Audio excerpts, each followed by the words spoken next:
Hello again, everybody. It is the coach.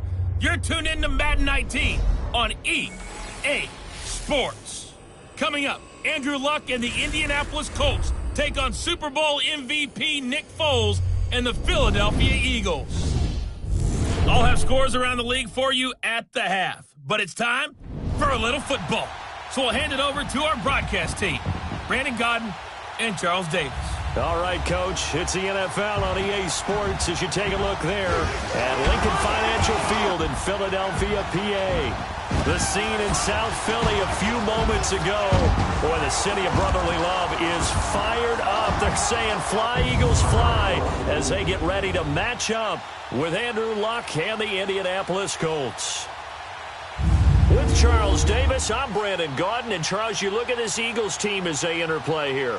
It's an early test here after 2 losses to start the season, and a game they probably really need. Obviously, no way do they want to get to 0-3. Not many teams make the playoffs with that kind of a start. Meanwhile, for the visiting Colts, they were winners last time out, so they'll be looking, Charles, to make it 2 in a row. And what I enjoyed when I watched their game tape and their victory last week is they put it together in every phase. Good offense, good defense, and some key plays on special teams. Let's see if they can get that second win in a row. And this will be a touchback as that sails over the end line. So the Colts now coming out for their opening drive. And they'll be led out by their quarterback, the very, very talented Andrew Luck. That was a solid performance last week, wasn't it?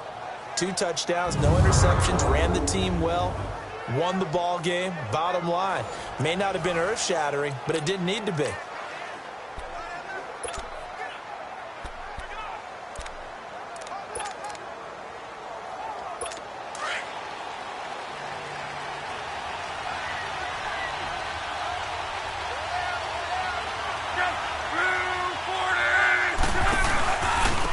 They'll run it here. This is Marlon Mack. And he'll take this up near the 35, maybe the 34. 9 yards is the pickup there, and they'll have a 2nd and 1. If these kinds of lanes are available, you have to feel like he's going to have a pretty big game on the ground. Yeah, you can tell early on he's got a little burst in his step, and that's a big pickup right there on first down.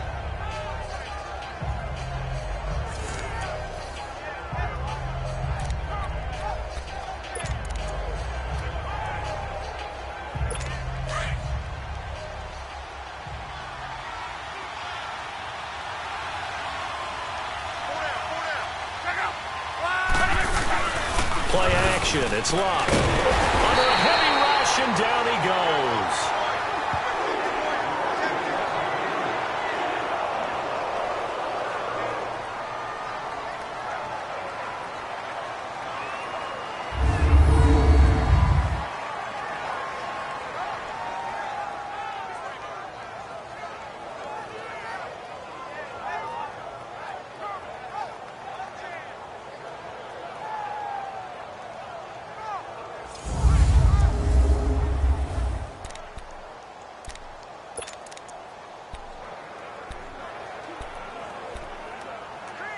So trouble already here on their opening drive. This is 3rd and 9.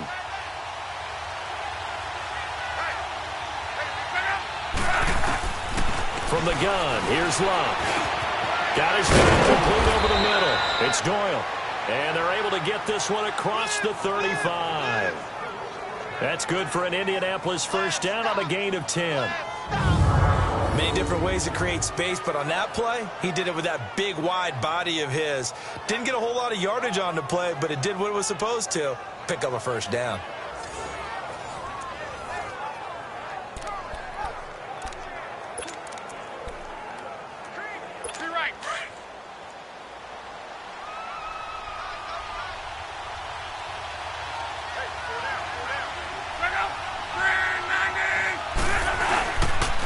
They'll run with Mack.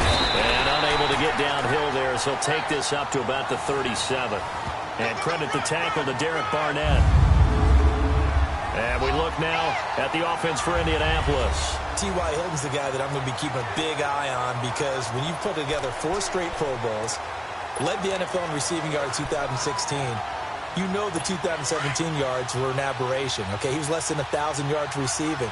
Inconsistent quarterbacking play, but I think he bounces back big in 2018 and beyond. Too darn explosive, being able to go down the middle and making big plays. They try to throw on second down, but this one is incomplete. And that one goes incomplete. He's maybe lucky it wasn't a fumble as he got hit as he threw it. For the Eagles, a look now at the starters on the defensive side of the ball. And this unit, very tough to throw against, currently second best in the NFL. And since this is such a good unit at covering passes downfield, I think that last play is typical of what we might see. A lot of short passes, see if they can generate some run after the catch, but nothing doing on that one. Pressure comes, and down he goes. The Eagles get there for the sack.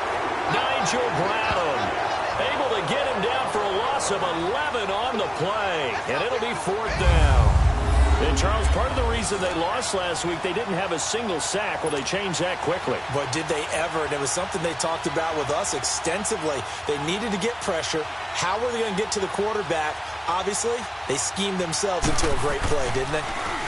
They only punted twice in the win last week as he gets this one away. This is taken at the 18. 51 yards on the punt there. And the Eagles will have it, taking over first and 10. So now here comes the Eagles offense as they get ready to take over. The man under center will be Carson Wentz, the third-year quarterback hailing from North Dakota State. And I saw that he had an interesting quote in the research packet that we had after last week's game. It's all on me now. I've got to lead my team and find a way for us to win a game. 0-2, but they're at home. I guess he's going to try and find a way to get the home crowd involved early. Wentz and the Eagles now with a first and 10 at their own 27. They go play action here on first down. He'll buy some time right. Oh, he's going to take a shot right away. Looking for Aguilar, and it's intercepted. Picked off near the 32.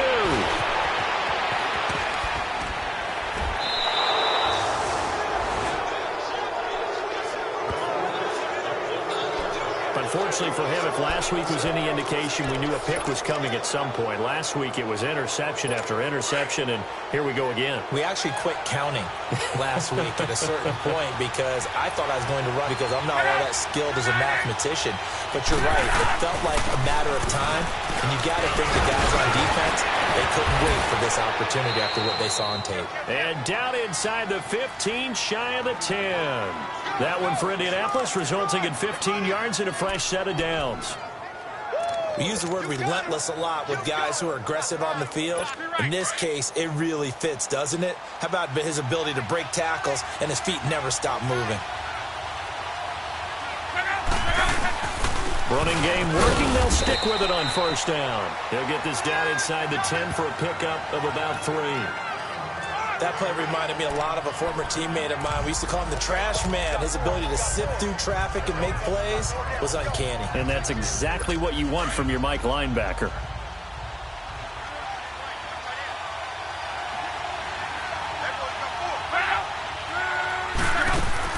Here's Luck now on second down. That is incomplete. Ronald Darby that time, the one who got a hand in and knocked it free. We talk all the time about playmakers on offense, but let's face it, there are plenty of playmakers on defense, too. I think we just saw an example of one, didn't we? Not force that incompletion. Yeah, he's a great corner. They got a couple of them on that side of the football.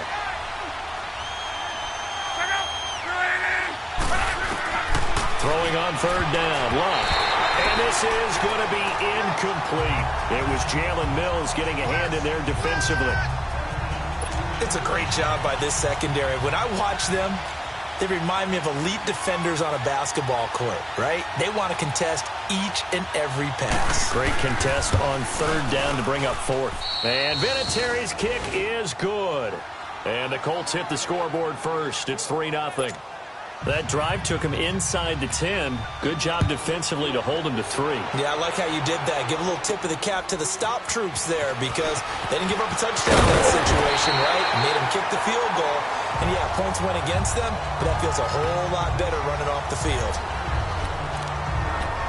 Here again comes the captain of this offense, leading his crew back out there now. And he comes out on the heels of an interception he threw last time they had the ball. Yeah, and you know, the quarterbacks that I know that are the best ones, the ones that really know how to lead their team, they tell them, that's on me. That's my bad. But let's go back out there and move ahead again, guys. We can get this done. One good thing for him, it did only lead to 3 points and not a touchdown after that turnover. Big thanks to the defense. Well, forget about finding a lane there. He barely had time to look up before he was planted in the backfield. Probably fortunate he was able to hold on to the football. 13, let's go. Great. Now a play fake. Wentz.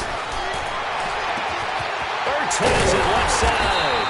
And he's taken down, but not before getting this across midfield and just shy of the 40. That goes for a gain of 31. When the big guy rumbles down the center of the field and he gains leverage on a guy trying to cover him, it is really, really tough for the defender to get through him to make a play on the football.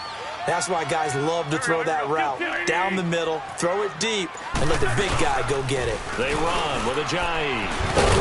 And he'll take this one down to about the 40. Credit him with a 1-yard gain there to make it 2nd and 9.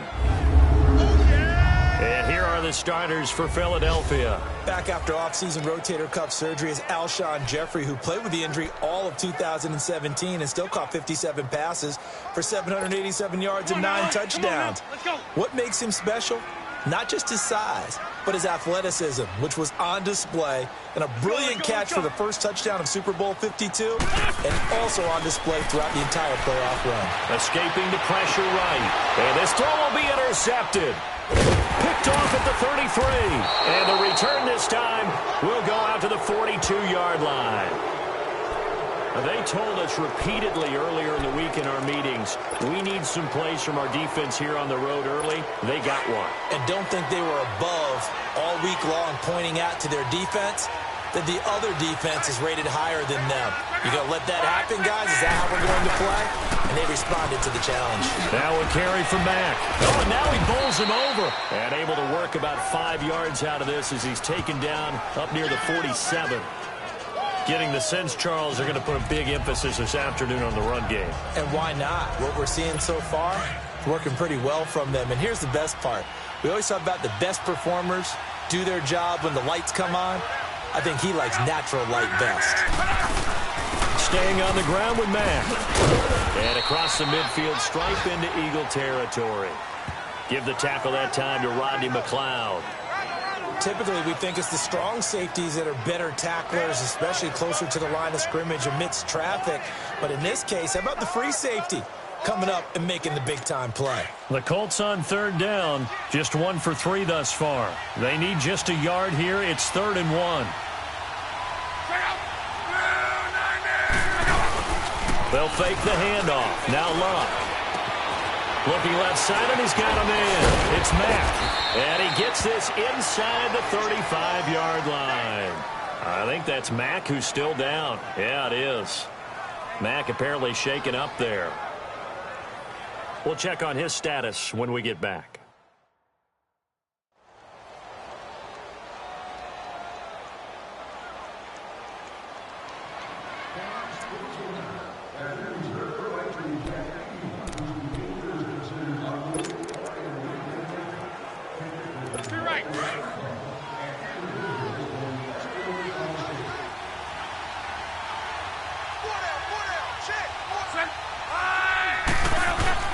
On 1st down, it's Luck.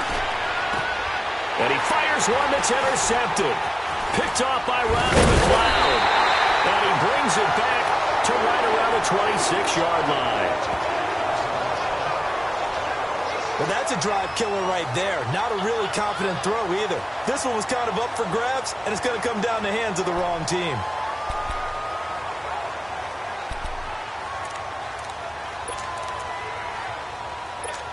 Philadelphia getting set to take the field. And it's been a miserable start for them offensively. Obviously, 2 drives, 2 interceptions. And this is where you have to know your quarterback and know how you actually have to reach him. Do you do it with a little bit of humor? Maybe you break the ice a little bit like, hey, didn't we practice in that color jersey already? Not the one that you're throwing it to? Or maybe you have to be stern with him. But whatever it's going to take to get the message, it has to be done. He's putting the game in jeopardy. Now, the first play of the drive there is incomplete.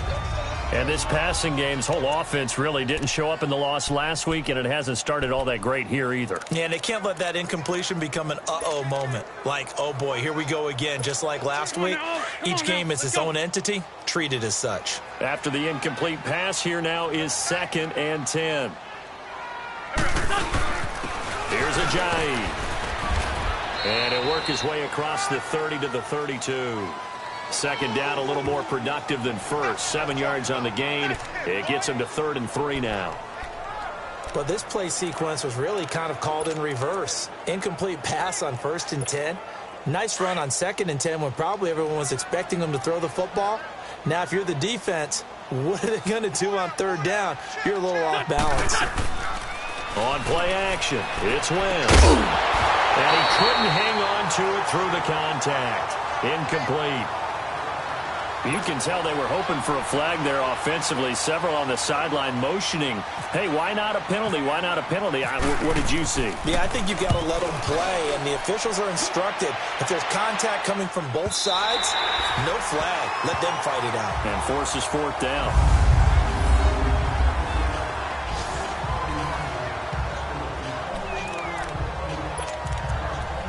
The Colts now, their offense works their way back onto the field. And following the interception, just any interception, are you a little bit more cautious when you start that next drive, or no, you just throw that out the window? I think you are. I don't think that there's any way you can run back out there and go, totally didn't affect me. Let's just go ahead and be loose with the football again.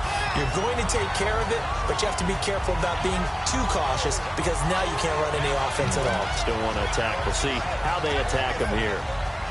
Well, last week, he found his way in the backfield from that linebacker position for 4 tackles for a loss. Another one there, first quarter. Yeah, help me out, because we watched tape together before this game. We were watching what he did last week. Did that field tilt in his favor when he was just running downhill to plays? It certainly felt like it, didn't it? It felt like it on that play as well. Malcolm Jenkins up to make the stop. But you got to give kudos to your offensive line and the guy carrying the ball because they were in a 2nd and long situation. It seemed pretty dire, but they brought it back to 3rd and manageable with that run. The Colts on 3rd down. They've hit 2 for 4 thus far. This is 3rd and 7. A shotgun snap for Love. Finding his safety valve here. That's complete. And he's brought down, but not before they get it across the 20-yard line. Give the Colts 13 yards and a first down. We always talk about having to read defenses and how complicated that is. Well, this was an excellent read. Read the pressure and got rid of the football before it even got to him for a nice game. And when they're blitzing like that, running back usually a good spot to go with a football? Without a doubt, because he's right in your sight line or he's near you. So you're able to just get it to him easily. And once he gets in space, that's usually a good matchup for him. Officially no gain on the play, and it's 2nd down. So nothing there. I don't know that that's all in the back, though. You got to look at blocking there, don't you? I would agree with that totally. At some point, they have to win at the point of attack. Instead, it was the defense getting it done again and holding them to no gain. They keep it on the ground. Mack again. And he's able to plow forward up to about the 29, just shy of the 30. Pretty good running there, 9 yards. Sets up a 3rd and 1. I thought that was a good call. Passing situation on 2nd down. They hit him with the draw instead and pick up nice yardage. Yeah, because the draw, they're thinking pass when they see that initially defensively, right? But you know, in today's NFL, most of the time on 2nd and long, when it's a passing situation, pass rushers are on the field, and they're only thinking one thing, get to the quarterback. And oftentimes you can bypass them with a... Back with Charles Davis, I'm Brandon Gaudin. The Colts in possession of the football to begin quarter number 2. They've got a 3rd down and a yard to start things out. Out of the gun, Love. Throw left side, complete. That's Doyle. And able to get this one across the 45 before he's brought down. 16 yards to pick up there. The Colts have a first down. His position, and he's listed as a tight end, but he certainly doesn't run like one, and that's what we're seeing more and more coming into the league. Those guys who can run, make plays after the catch, and gain that additional yardage. And using that speed there to turn it into a pretty nice little gain. Now Mack, and nowhere really to go there. He'll take this up just shy of midfield. And the tackle there by Chris Long. Not much happening there on first down. I thought there might have been a hole for a split second. Yeah, but it dried up pretty quickly, didn't it? Closed fast.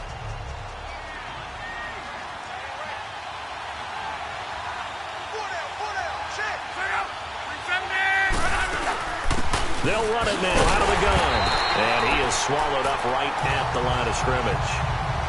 Officially no gain on the play, and they're left with a 3rd and 8. And as a defensive end, getting off the ball quickly, swarming to the football, making a tackle, that's what we saw right there. Yeah, that's what their job is. And really, a lot of the time, they have to throttle back a little bit in the run game because you know those defensive ends, they're like in a sprinter stance. They're just headed straight for the quarterback. That was good recognition on that play to hold him to no gain. And he's got Rodgers.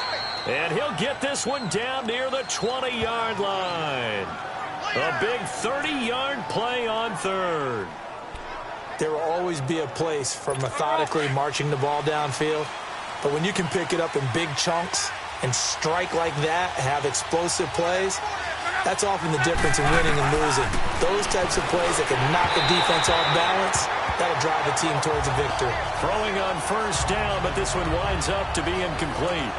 I think he had to unload that one before he wanted to. He was right up in his grill. I think he was a dentist there without a license, don't you? Just not enough time for the play to develop. Just lucky it wasn't a fumble, really. So now 2nd and 10 after the incompletion on first down. Off of play action. Luck. And he's got it. And he'll get into the end zone. Touchdown, Indianapolis. Ryan Grant, his first touchdown here of the new campaign. And the Colts add on to their lead. So the quarterback drops to throw, looks over, and boom, a guy that wide open, he has to be thinking, wait a minute, this is some kind of a dream. This is too easy. Yeah, a great dream. One you don't want to wake up from. But for the defense, almost feels like there was a bust in coverage. This is fielded at the goal line. Now a hit and a loose football. So a teammate picking him up there, that was nearly disaster. And the way that you coach these things, you want to make sure you have eyes towards the return guy because you want to make sure that the catch is secured. A lot of teams do that. They have at least one guy. Okay, you're responsible for making sure he secures the catch. He's not always the one that makes the recovery, but he can always sound out the alarm. Hey, ball's on the ground. We've got to get it back. Call it a loss of 2 on the play, and it'll be 2nd and 12.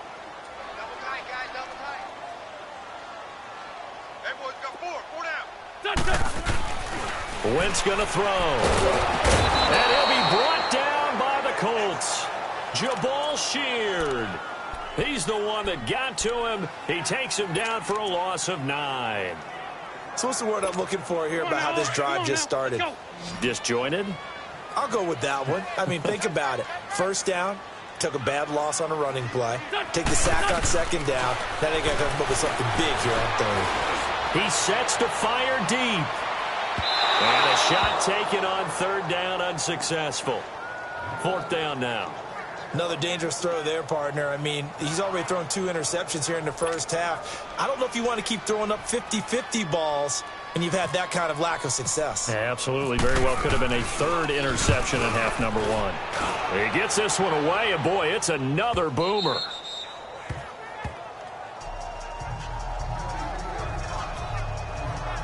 The Colts offensive unit ready to see what they can do here. And they're hoping to redo their efforts in the last drive when they got into the end zone. And just think of what it's like now on the sideline. Because when you score a touchdown, you have to go over and look at the tablet and see what you did on the last drive. When you scored points, it's a whole lot better view than when you're trying to figure out how to fix things here. They begin the drive on the ground with Mack. Absolutely nobody fooled there. He's going nowhere fast as he stopped behind the line of scrimmage. The best play callers in any league know how to break their tendencies. They study themselves, they self-scout, and they realize most of the time you don't call a draw play on 1st and 10. So every so often you insert that play just to make the defense think, even if it's not successful. And he'll be brought down shy of the 40 at the 38-yard line. Now after the completion, we're going to get a timeout, an injured player. Well, he gets attended to. We'll step aside.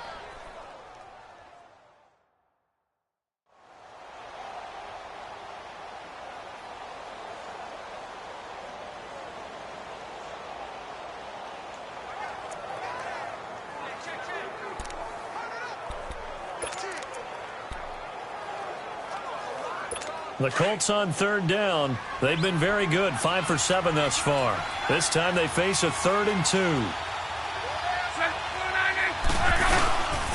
Here's Mack. They get 9 out of that one, and as a result, the drive continues. Just about every coach we talk to says the crowd shouldn't affect us. That shouldn't be an issue. And then the next breath they talk about taking the crowd and taking them out of the game by picking up first downs and keeping them at bay. I think we just saw an example of that there, didn't we? Important to do, especially early in the game like they have. Luck. He's going to leave this for his running back. It's complete. And he'll be brought down just shy of midfield at the 49-yard line. Call it a 1-yard gain on the play, and it'll be 2nd down. I know most of the time when the ball's in the air, you're thinking wide receiver, tight end, but running backs, they can be a big part of any passing offense nowadays. They'll run it now out of the gun. And he is met quickly in the backfield. Down he goes, folded like a lawn chair. It'll be a loss of 1, and that's going to bring up a 3rd down.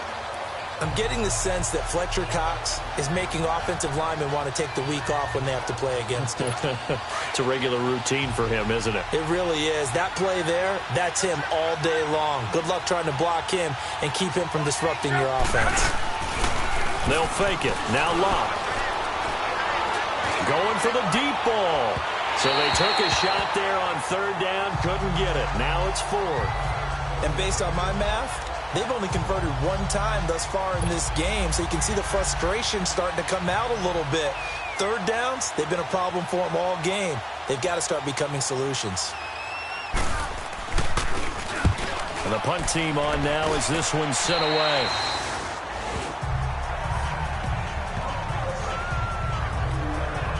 A chance for us now to discuss Jay Ajayi. They've given him some touches. They haven't had a lot of success on the ground. Do you maybe keep going to that well, or do you mix it up more? I think you mix it up more, try and loosen things up. Get the defense to react to other people, other plays, but don't forget about it. That's your horse. You know, Secretariat lost twice in his career. So educational. That's very true, kids. Look it up. And they get him down, but not before he takes it across the 40-yard line. It's a gain of 13 for number 13, and it gives him a 1st down. That was a nicely run slant route, and what the receiver's trying to do is make the defender think he's going upfield for a deeper route, and then breaks it off, usually after about 3 to 4 steps, and cuts towards the middle of the field. And now what he's trying to do is use his body to keep the defender away from the football and give the quarterback a really nice target. And now a throw on 1st down there, but it's incomplete. But one thing that I've liked defensively is keep in mind, partner, especially in the second half, when you've got a running back of this size, of these dimensions, I can just tell you, attrition does set in for a defense because you're excited about hitting him in the first half. Maybe not so much in the second half, and some of these shorter gains turn into bigger runs later. To throw, it's Wentz. The Colts are going to get him. Down he goes. Jabal Sheard with a big-time sack on 3rd down, and it'll be a loss of 7. Sometimes I watch games and wonder why they use play fakes on certain passing situations because it's not going to fool anyone. I don't know if that was the case here, but the end result was the same. No one fooled. Quarterback was hit.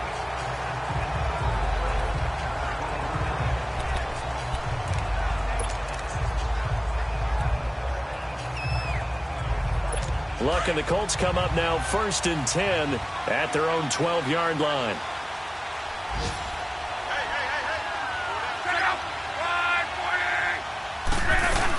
A run by Mack to start the drive. And he'll be taken down at the 18. It's a 6-yard gain on the ground, and that'll make it 2nd and 4.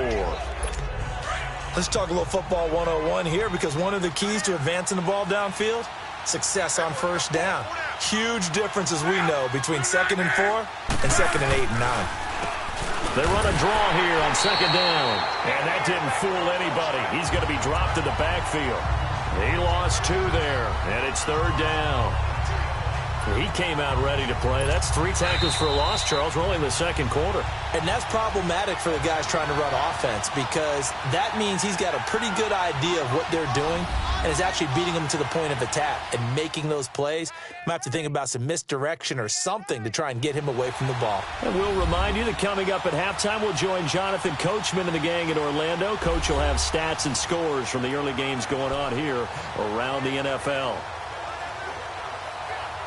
The Colts on 3rd down. 6 conversions and 9 tries. They've done a great job of picking these up. This will be 3rd and 6.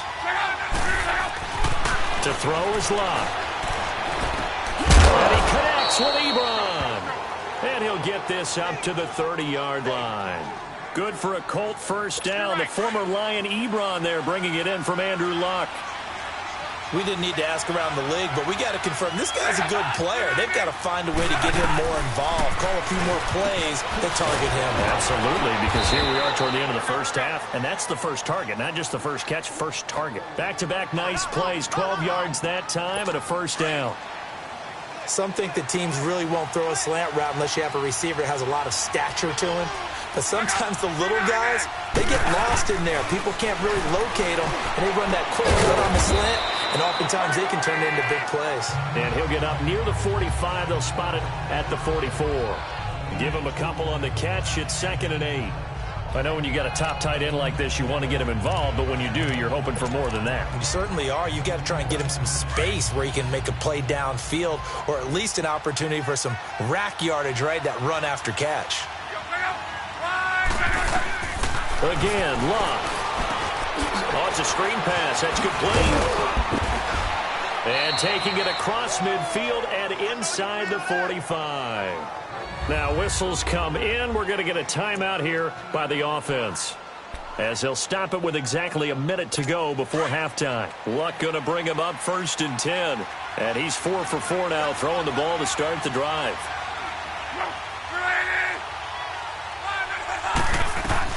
On 1st down, Locke. Caught left side by Hilton.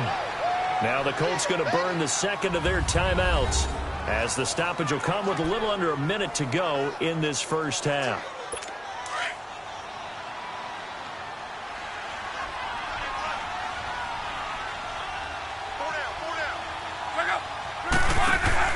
Now a play fake here on 1st down. A hit as he throws there, incomplete. Play action supposed to be used to slow down pressure, slow down blitzes. In this case, though, if it takes a little too long to develop, you got people right in your face. And lucky just to get rid of the ball with the arm going forward. Could have been a fumble. An incomplete pass on 1st down. That leads to a 2nd and 10. Back to the air. Luck on 2nd down. Under pressure, and he will go down. Sacked back at the 38. Enough to start to have a good drive. Quite like a big loss on a sack, does it? No, now they're looking at a 3rd and long, and suddenly the momentum shifted to the other side of the football. And old Mo is a very, very fickle man. Luck and the Colts looking for something big here after the sack. This is 3rd and long.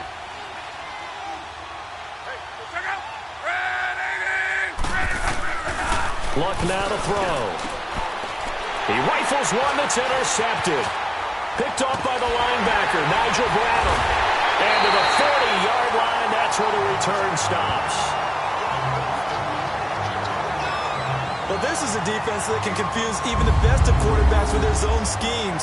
And here you've got a linebacker that's going to stay at home and just sit down in that zone. And this one basically comes right to him.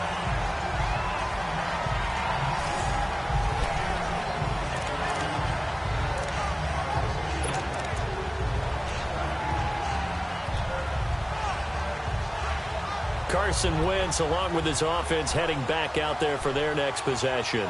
He and his team, they have had a rough go of it here in this first half. Maybe time for him to put his foot down here in the second quarter. Put his foot down and become a little more accurate throwing the football. He's already thrown 2 interceptions. He's trying to find a way to equal things out. And instead of it going to the opponents, get it to his own receivers and find the end zone. Yeah, you mentioned those 2 picks. No touchdown passes yet either.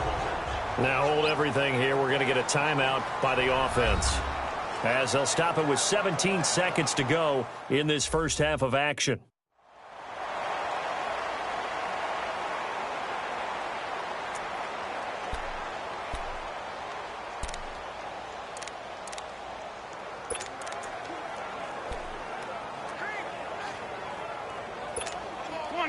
Come on now, let's go.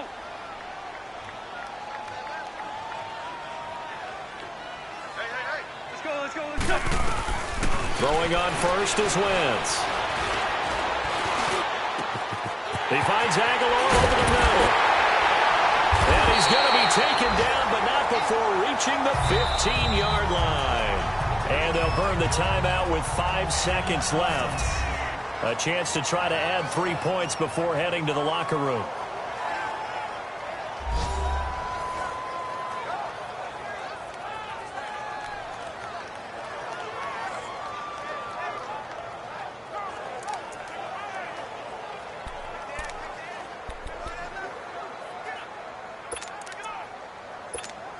So even though it's first down, here's the field goal unit on now to try to get 3 before halftime.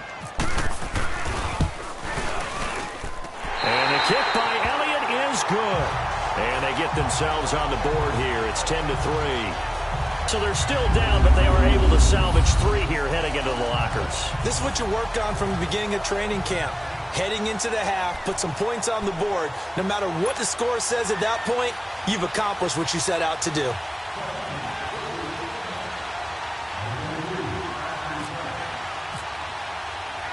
After the field goal, here's Elliott to kick it away. Very short kick. This will be taken by one of the up men.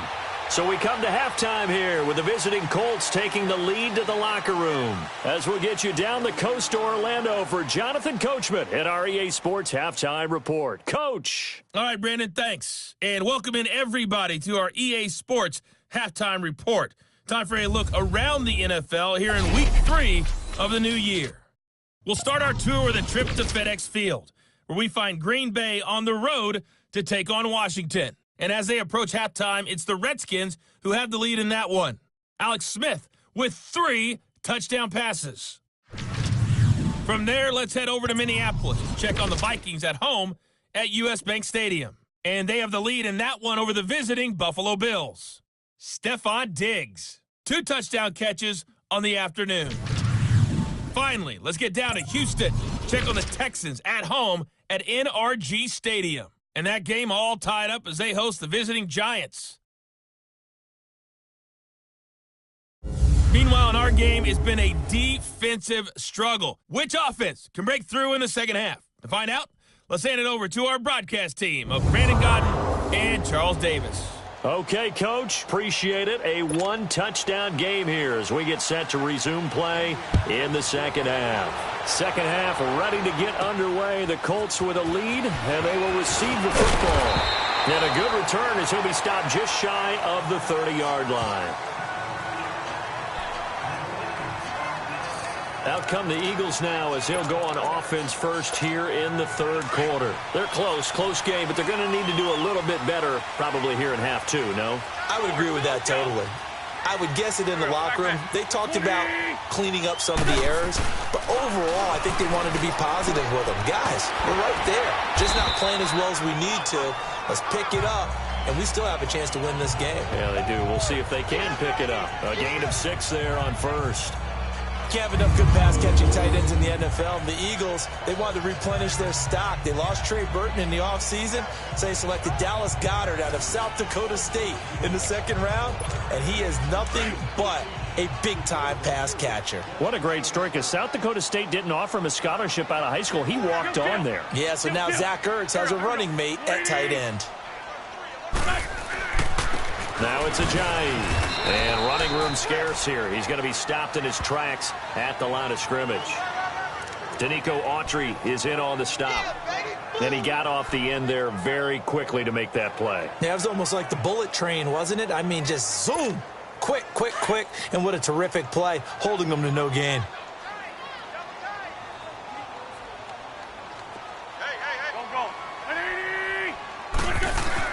To throw is Wentz. Caught by the tight end Ertz. And he'll be taken down, but not before he gets into enemy territory. 17 yards on the pickup there, and also a first down. Nice job, nice patience right there. Put him on the right side, let him work his way across, put the ball in his hands, and let him work his way upfield with a catch.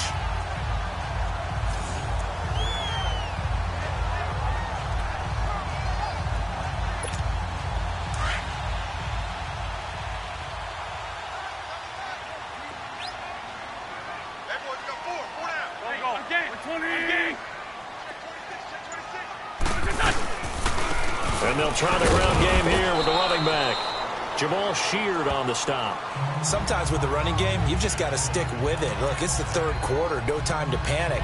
But that also doesn't mean you just do it the same way you've been doing it the entire ball game. Maybe change up some blocking assignments or run a few different plays, but stay with the overall essence of the running game. Now Wentz throwing on second down. Dancing to his left. Give him 7 there on the tuck and run, and they're in better shape now for third.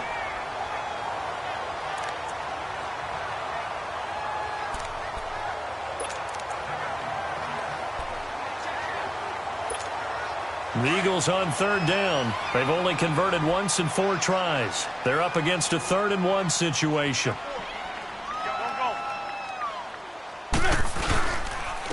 And they'll go ground game here with a tailback. And he's going to have the first down at about the 38. He needed a yard. That's what he got, and it's going to earn him a new set of downs. Well, they're hoping that the second half is better for him than the first half. They've got to find a way to get him going. He's a big part of their offense.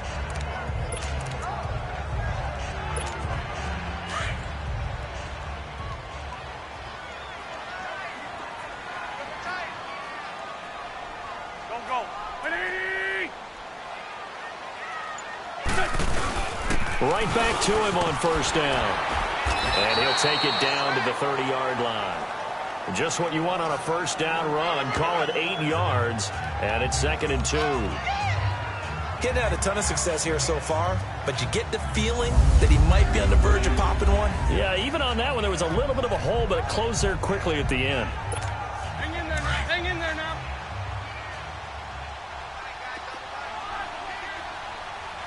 Hey, empty. Empty.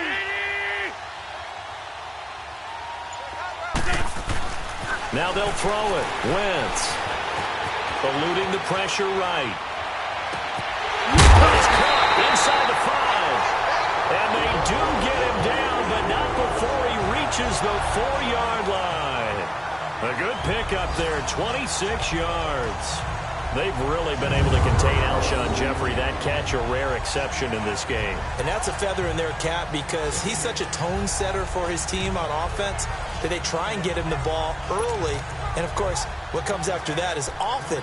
And for them to limit him and him not catch a ball until the second half, it's a big reason why his team is behind on the scoreboard. They come out here in the eye.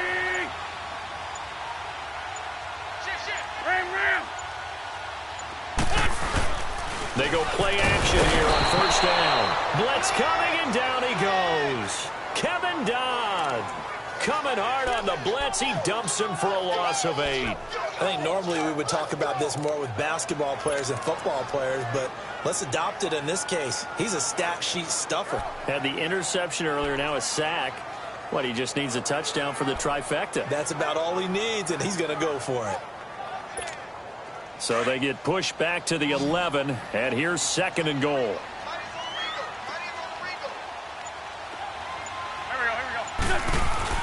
we go. Wentz to throw on second down. This will be caught at about the 6. And he's going to be brought down just shy of the 5 at the 6. The catch good for 6 yards, but now it's 3rd and goal. When you execute a drag or a crossing route really well and give them a chance to let it develop a little bit, you can gain some significant yardage hitting your tight end on that one. They've been denied touchdowns in the red zone twice already. Here comes 3rd and goal. Play action. Now Wentz. Sliding out of the pocket. And that is caught. It's Aguilar for the Eagle touchdown. Nelson Aguilar, his first touchdown of the new season. And the Eagles are within an extra point of tying this thing up. And he shows some mobility there, getting outside of the tackles, moving to the right, making a nice play. He had the whole field in front of him and was able to actually throw it about where he was looking, right? And he said he moved to the right, had his vision there, and put a nice pass into the end zone for a touchdown. On for the extra point, Jake Elliott. And he missed it. No good. and they'll remain down by a point.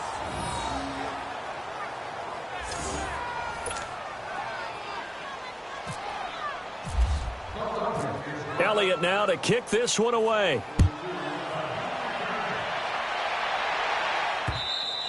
And they will not get a chance to return this one as it's through the end zone for a touchback.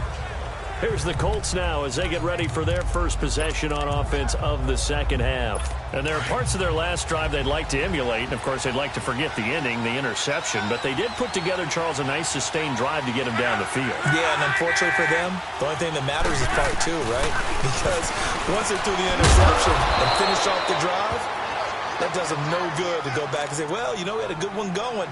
Finish things off. That's the only way you can get it done. A gain of 11 that time and a Colts first down. And after that completion, you can understand why so many teams in the league are emphasizing speed on defense at every position. The tight ends have created so many tough matchups now.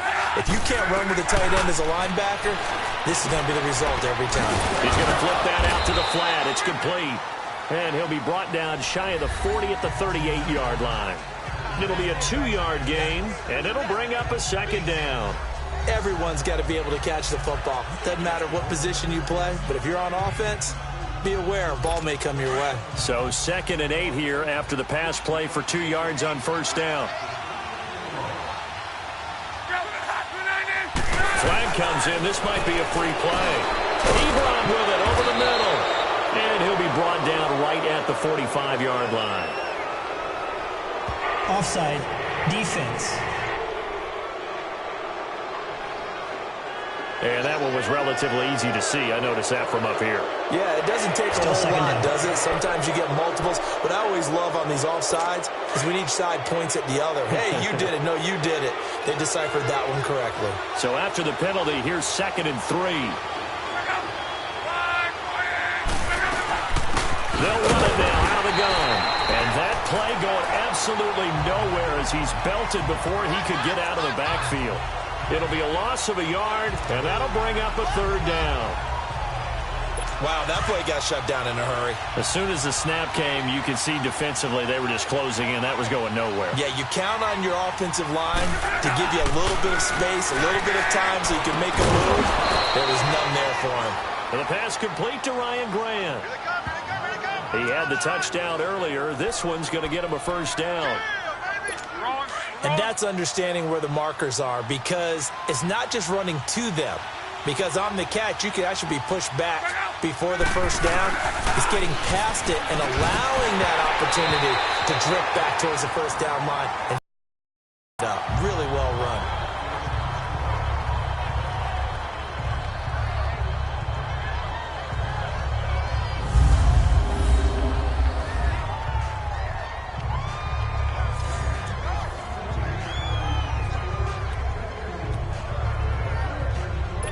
So after the incompletion on first, now 2nd and 10.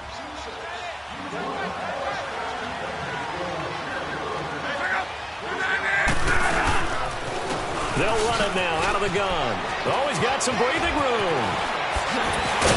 And he'll be taken down, but not before getting this inside the 30. Good yardage as he rumbles for 24 and a first. I think we're seeing the effect that runs like that are starting to have on this game.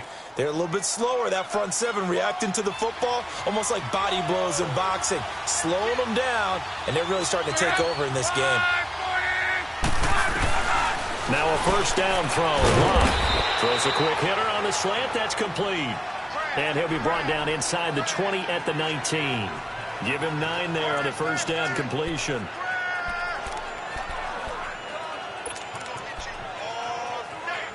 That last catch short of the marker by just a yard leaves him with a very manageable 2nd and 1. And on the ground they go with the running back. And he couldn't quite get there. Tackled down at the 1. 18 yards there, and it'll be a 1st and goal. Looks to me like maybe there's a little attrition setting in with this drive. Because when you see that type of a run, I get the feeling the defense getting a little bit tired. And that's the last thing they need, especially when they look up at the scoreboard. They'll run it with Matt. And this time the yards won't come so easy as they'll, in fact, tackle him behind the line. That's going to go as a loss of 2, and it'll be second down. And that loss of yards there is not just on him. It's on the guys blocking for him. I mean, they're supposed to create some type of space or at least get a stalemate. They end up letting them through, and they ended up tackling him for a loss.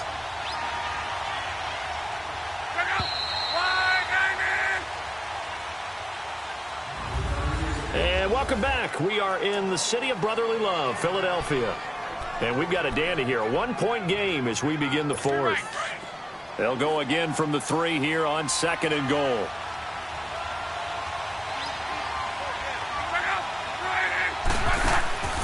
They'll give it to him up the middle. And they see right through that defensively as he'll be hit and taken down to the backfield. This will be a 2-yard loss on the play. And that'll make it 3rd and goal. Now, obviously, that's some good work there defensively, being able to stop them and bring up a key 3rd down. But if you're on the offensive side of the ball, there's an opportunity because I know what defensive guys are thinking right now. Just stop them, get to the ball. That means they might not be sound defensively. There could be some opportunities. And you said key 3rd. And he's got his target. It's caught for a Colts touchdown. Eric Ebron, his first touchdown here of the new campaign. And the Colts are able to grow their lead. Ebron never really found his footing in Detroit despite being a first-round draft choice with just 11 touchdown catches in 4 years. But the Colts think he's got the potential to really help their passing game, especially in the red zone, and he delivers right there. So that one a long 11-play drive. And the result for the Colts is a touchdown. This is fielded at the goal line. And he'll be taken down just past the 20 at about the 21-yard line. Here's the Philadelphia offensive unit now as they head out to take over possession. Wentz and the Eagles now with a 1st and 10 at their own 21. Let's go. On 1st down, Wentz. They'll tussle for it, and this is going to be caught. Give him 10 yards there, and about by the nose of the football, he's going to have a 1st down. And they'll run it here. Not much room to run. Just gets it to the 35 after showcasing his tough running. Clayton Gathers makes the stop. Oftentimes we praise an offense for their variety of being able to hit people with the run in the pass. But in this game, how about what we're seeing from the safeties? They are all over the field. Doesn't matter if they threw it or if they're trying to run it. I don't think we've ever awarded an MVU, most valuable unit, but you're right. It might go to them in this game. I like that. MVU. Well done. On play action, it's Wentz. Rush coming, and he's taken down. Oh, free safety blitz. That can be a gamble, but it proves fruitful there. Yeah, you're exactly right about the gamble because oftentimes the free safety is the last line of defense against a long pass. And when he comes at the quarterback, he'd better get home and make the play. Otherwise, a big play could result for the offense. Let's go. On 3rd and long, it's Wentz. Oh, the pressure too great, and he goes down once more. John Simon, he's the one to get him this time, and back-to-back sacks are going to bring up a 4th down. The amount of sacks that they've absorbed in this game is absolutely extraordinary. Let's just face it. This offensive line, flat out, cannot handle this pass rush. It's been demonstrated time and time again.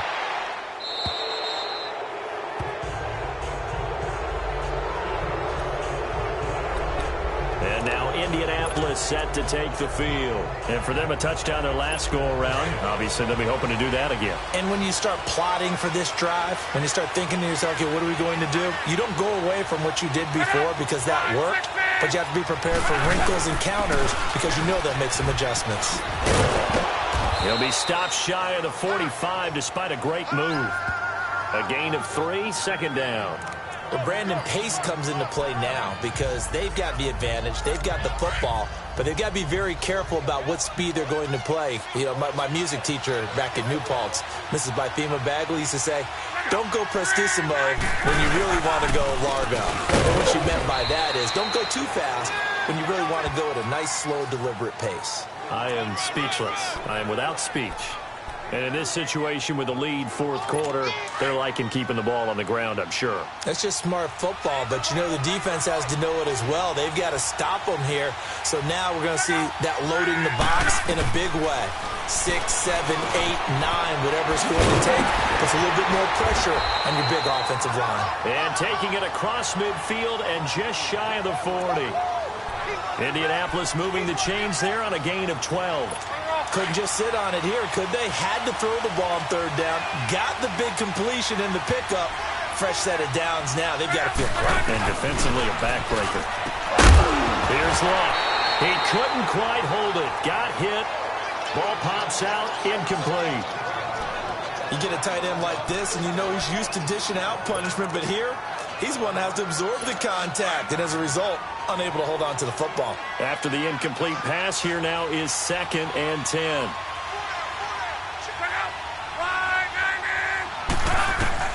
Second and 10, Luck again. Over the middle, it's caught by Rodgers. And he's going to get this inside the 30. Give the Colts 13 yards and a first down. Another nice pickup through the air, and I think a lot of people might expect them to run the ball in this situation, Brandon, but with this lead, they're electing to throw the football. Swings, slants, quick outs, things that they consider safe.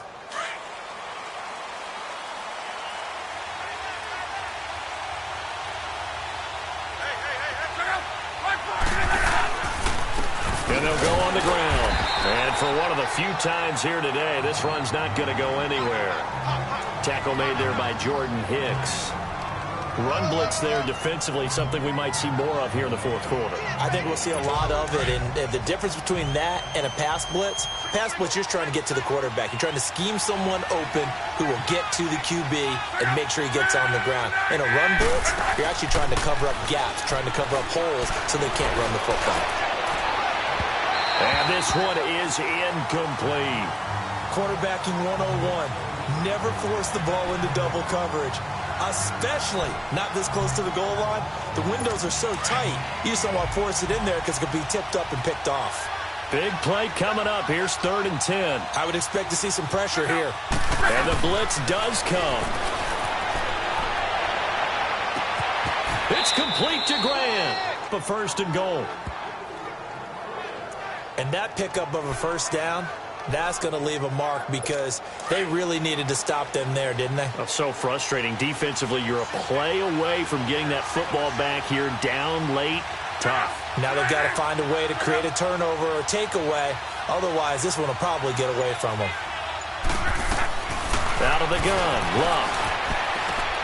And that is caught. Touchdown, Indianapolis. That's 3 touchdown passes now for Andrew Luck. And the Colts add on to their lead. In order to lead in a game, you're going to get plenty of contributors, but that's his 2nd touchdown catch of this game. He's one of the key guys in this one. And you better believe he'll be looking for the hat trick here as this one continues to go. Vinatieri able to tack on the PAT. And the decision to just kick the extra point winds up successful. This fielded a few yards into the end zone. And he's able to get it across the 20, but not by much, as he's marked down at the 21-yard line. The Eagles coming out as they get ready. These guys had to punt their last possession, and that's become too familiar of a refrain. Too many of these drives just wound up going nowhere. But you know how in baseball, when the pitcher gets a base hit and he's on base, they bring his jacket out to him to keep him warm? A lot of times the punter goes to the sideline, puts on sweatpants or a wrap over his leg to keep it warm. He might need a massage from the trainer right now from all the work he's getting. 15 yards through the air and a first down. At this stage, this drive's got to be touchdown or bust because you need 2 of them. And if I'm the offensive play caller, I'm not just looking at my dagger plays downfield. I'm looking at some of my specials, something that can fool and give you a big play now. With a sense of urgency. No doubt. Caught right side, it's Jeffrey. That throw good for 4. It's 2nd down. 4 yards on that last completion, so that sets up 2nd and 6. On 2nd down, here's Wentz. That ball's caught. Aguilar right side. And he takes this one all the way across midfield into enemy territory down to the 40-yard line. Wentz now on first down. Jeffrey reels it in over the middle. And he gets it down to the 32. A good pickup there. 8 yards on the first down completion. Facing a 2nd and 2 after that last catch. Good for 8 yards. Now Wentz again. Works over the middle. And he works it to the 30-yard line here, right at the 30. That throw good for only a couple. It brings up third down.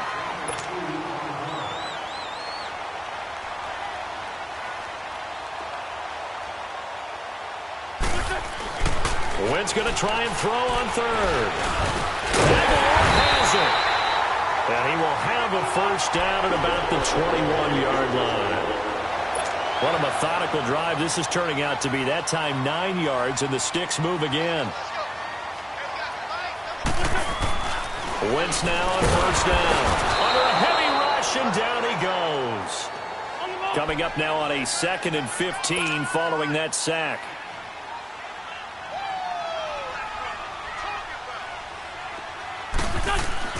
Here's Wentz to throw. And he's going to go down again.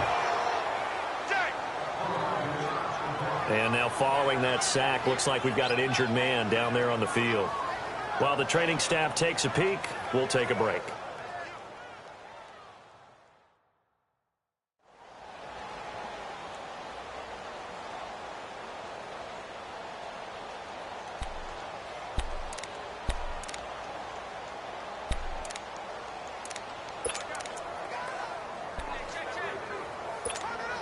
Need something from deep in the bag of tricks here after 1st and 2nd down went backwards. It's 3rd and very long.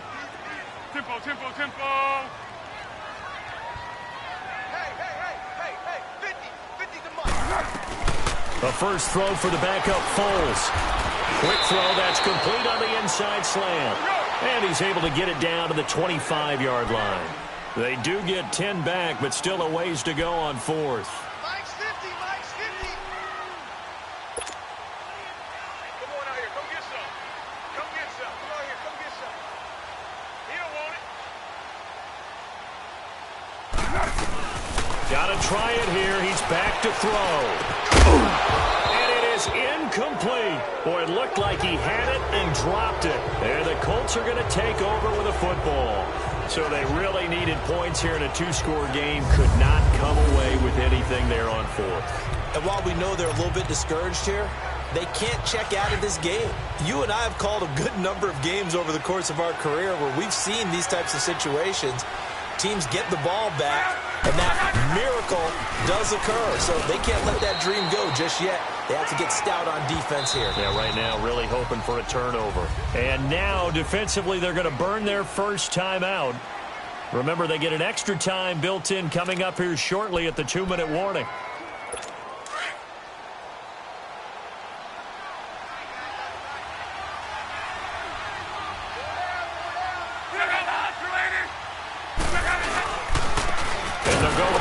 Attack here.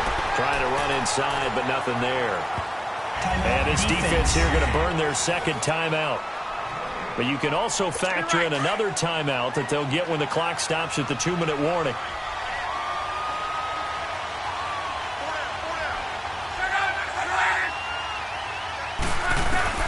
Throwing on 3rd down. Luck. And that is incomplete. Well, they're slinging it. And then there's one you got to put a timer on, huh? I mean, that one came in hot. That came in hot, but overthrown, out of his reach, and incomplete.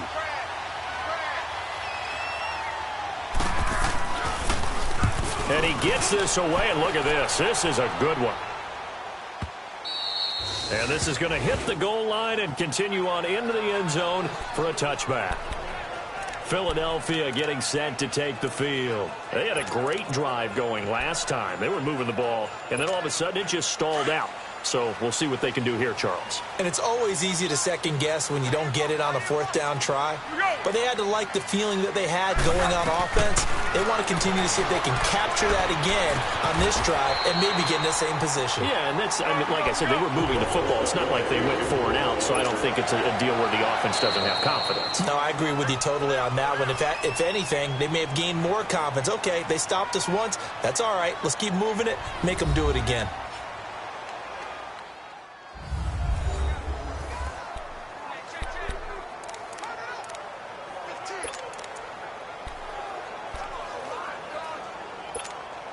So it's Eagle football here as we get you reset. And let's see what they've come up with offensively after having time to talk it over. Foles. And his throw's going to be incomplete. Pierre Desir able to get a hand in and make that play. And we just saw another example. These cornerbacks have played tight coverage all game long. Might start wanting to think about a few double, triple move routes to try and shake their guys free. Because they have, you're right, they have had no room to breathe. Now Foles. And this is intercepted, and that should do it. Delvin Breaux with a pick. And the return stops at the 39-yard line. Obviously disappointing, but you had to go for broke here, down 2 scores. So that forced you to make some throws you definitely wouldn't want to make. And I think this interception is going to pretty much write an end to this one.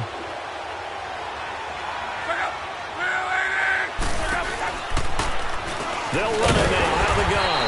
And maybe a measure of revenge there. He's had his way in this one, but this time they get him behind the line.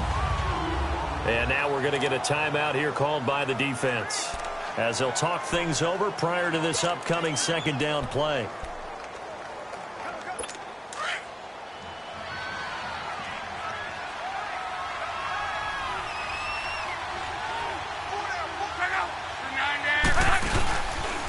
And they'll try the ground game here with the running back. And forget about finding a lane. He barely had time to look up before he was planted in the backfield. Well, Brandon, he's had a great day, and sometimes that just happens. It is the NFL. They will make some plays against you. On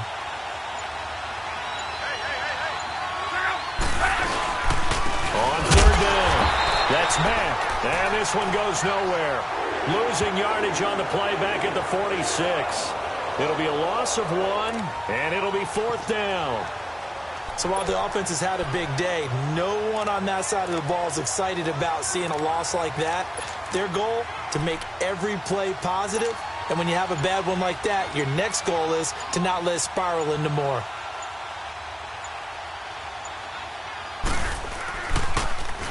He's averaging just under 50 yards a punt as he gets this away.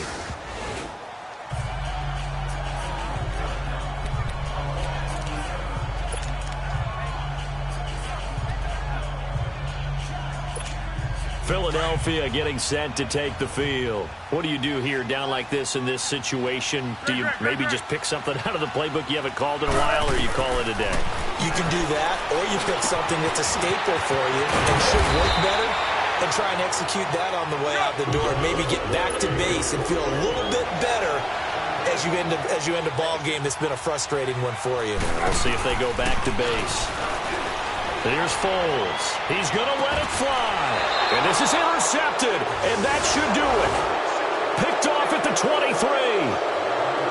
A road win in the National Football League. Charles, you never take that for granted no matter who you're playing, no matter where you're playing. You take it and you run with it. And you know you primed the pump all week in your own home facility. No one thinks we can do this. Only people who believe are right here in this room. And then you go on the road, band together, and get it done. So for Indianapolis, it's back-to-back victories now after the Week 1 defeat as they move to 2-1. And they'll head back home next week to take on the Houston Texans. Meanwhile, for the Eagles, the early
Welcome in, everybody. It's the coach, and you're tuned in to Madden 19 on EA Sports.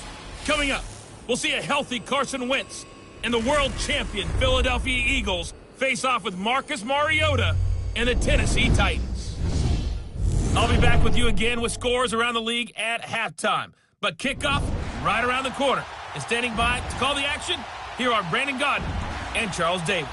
We welcome all of you to Nissan Stadium on the banks of the Cumberland River in downtown Nashville, Tennessee. This crowd here fired up for football as a moment ago their Titans were introduced. This should be a good one as the Titans get set to match up with the Philadelphia Eagles. With Charles Davis, I'm Brandon Gaudin. Charles, we take a look at this Titan ball club entering play.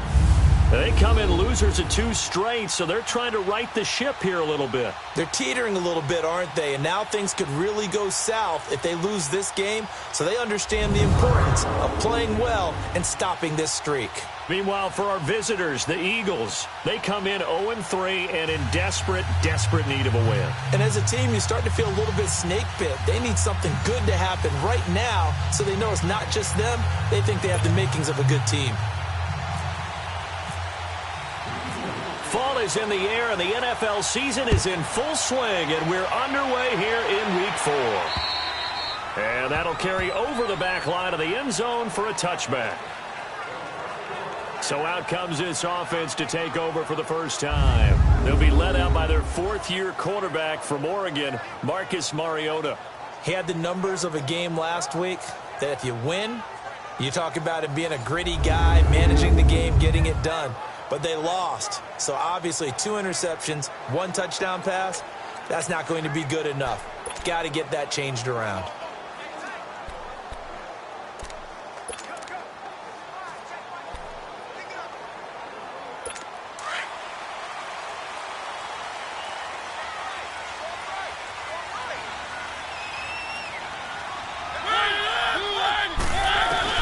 First down, Mariota.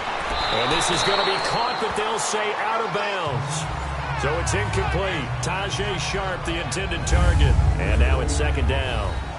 And the big boys up front in the trenches. What do you think of the O-line, Charles? I love them because this is a group that's so cohesive. They know what the man next to them is going to do at all times, and they operate as a terrific unit. An incomplete pass leads to 2nd and 10 from the 25.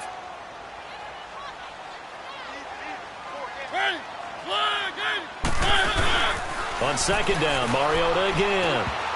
And nearly an interception here on their opening drive. But instead, 3rd down.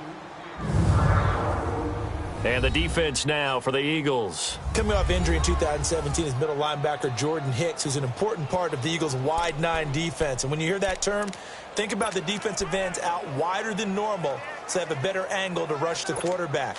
So that means guys like Jordan Hicks, who play middle linebacker, have to be able to fill in the holes against the running game, and he does that very effectively. On 3rd down, Mariota. He'll have a first down past the 40, and he'll take it to the 43-yard line. Tennessee getting the first down on a big play of 18 yards. A lot of tight ends just use their size and their strength, try to occupy some space and kind of body people away and catch the football. But not this guy. He's a refined route runner. Makes me wonder if he took some dance classes in his background with his footwork. To throw, Mariota. Caught right side. It's Lewis. And he'll lose yardage here, back at the 41. He'll wind up losing a yard on the play, and it'll be 2nd and 11.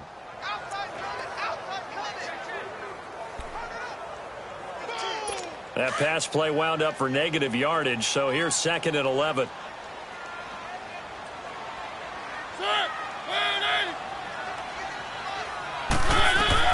Again, it's Mariota. And that one got tipped, kind of threw everything off. It brings up 3rd. That's already the 3rd time they've looked his way on this opening drive. He's caught 1 of the 3. But that doesn't mean they won't continue to go in that direction. It feels like they think they've got something good going there, and they think those numbers are going to increase.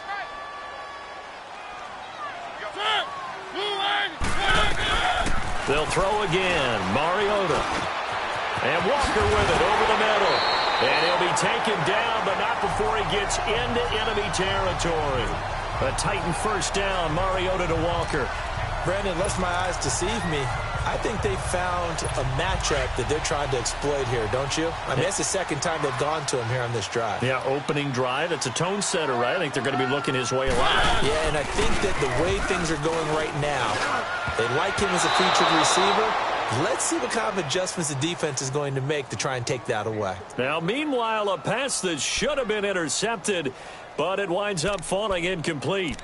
So he's 3 for 7 throwing the football right now. Not an awful start, but also not the sharpest of starts. No, I would agree with that. But if you're a confident quarterback and to play that position, you have to be. You just act like there's something wrong with the wind currents or something wrong with the ball. It is not you. Keep throwing. That timing usually develops. Caught right side, Davis. They'll wind up getting 10 back as that sets them up for third down. And the pocket's been protected pretty good here so far on the opening drive. We always talk about confidence in runners and catchers and quarterbacks. How about the protection detail? They're not allowing anyone near the guy throwing the football. So offensively on this drive, 2 of 2 on third downs, and now they face a third and inches. On the ground, this is Derrick Henry. They'll be marked inches short. No gain on the play, and that's going to lead them to fourth down. Well, to me, that's taking a big gamble defensively because that alignment you see, that's normally something you see down near the goal line. Because now, if they decide to go play action, something should be open there, and I think open big. So maybe that's something that gets filed away for later. I think without a doubt, you write it down, and if you see that look at a later date, go ahead and take your shot. So now here comes the Eagles offense as they get ready to take over. They'll be led out by their 6'5 quarterback out of North Dakota State. It's Carson Wentz. And it's funny how we always talk about how analytics are starting to creep into the game. One analytic that's been there for a long time, teams that start 0-3 usually don't make the playoffs. So we know one quarterback today that's determined to end that slide right now. It's not impossible, but this is a must-win for him and his team. Wentz and the Eagles now with a 1st and 10 at the 20. Now it's the Boise State alum, Jay Ajayi. Fights forward for only about a yard up to the 21. Nice job by that defensive front there to hold him to a short gain on first down. Well played, I must say. Yeah, only getting 1 yard. There was no room to run.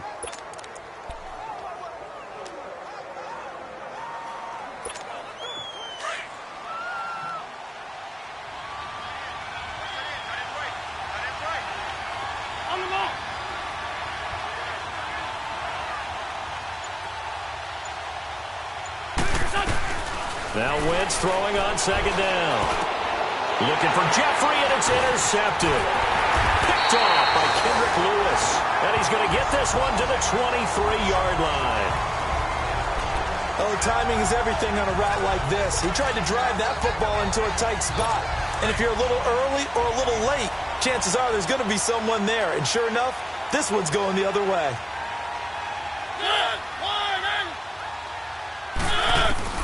Following the interception here, Mariota. And complete to the tight end Walker, right side. And he'll be brought down inside the 20 at the 19. That throw good for 4. It's second down. Well, the strategy was evident there. Get it to your tight end and make it a one-on-one play with a cornerback. Who's usually going to win that one? The tight end, but not there. Not in this situation. How about the corner defeating that logic and making a really nice tackle? Now a former 5th-round pick of the Eagles. This is Dion Lewis. Trying to find a lane, but instead he'll get back to the line of scrimmage and no more. No gain on the play there, so they're left with a 3rd down and 6. They haven't made much of this great starting field position they had. Here's 3rd and 6. From the shotgun, it's Mariota. And it's incomplete. Took a shot, couldn't connect. But that was certainly an aggressive call and an aggressive play. Instead of just going for the first down, took the shot in the end zone, went for the touchdown. Yeah, and on 3rd down, they said, forget about the sticks. We want 6. And Suckup will put this one right through. And the Titans hit the scoreboard first. It's 3-0. They got the interception, but very little movement after, and that forces him to settle for 3. And it does feel like settling when that happens, doesn't it? It certainly does, but we got to give a lot of credit where it's due, and that's to the defense because they ran onto the field. This is what we call sudden change, right? Interception, you got to go put out the fire, and they did, holding them to a field goal. Philadelphia getting set to take the field. Wentz and the Eagles now with a 1st and 10 right at the 30.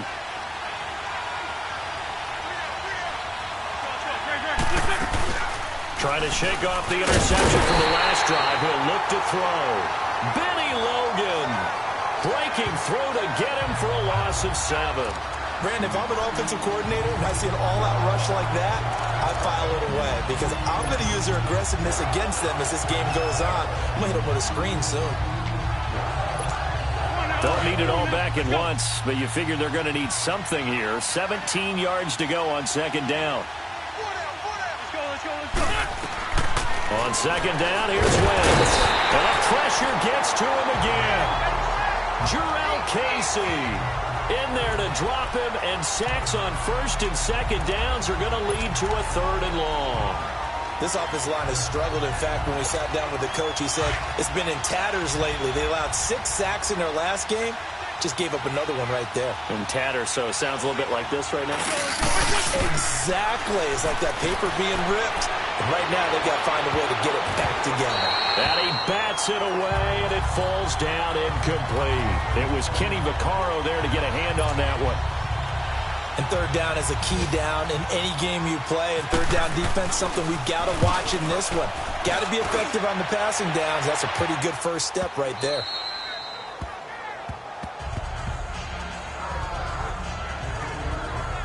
And here comes Tennessee as they get set to take the field. And they're not going to play this conservative, I don't think. They had the field goal last time, and they're up, but they're looking to put a drive in the end zone. Oh, I agree with you totally. No one goes out on the field and says, all right, let's just settle for 3, except in certain situations, trying to ice a game, that sort of deal. Most of the time, it's end zone, and that's what you're thinking, and I believe that's exactly what they're thinking as they begin this one. Yeah, no quarterback ever goes out there saying, hey, let's get 3, right? Not one that I've ever met.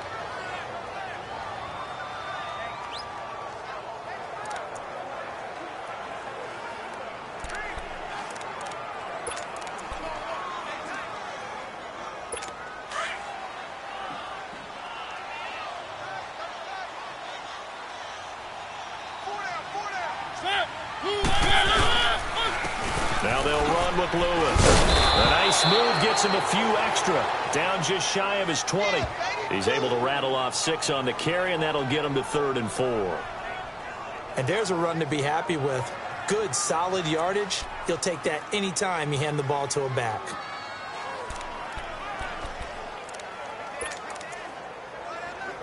The Titans on 3rd down. They've hit 2 for 4 thus far. This is 3rd and 4.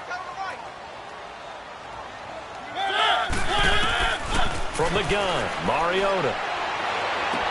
To the sideline, and oh, that's well done.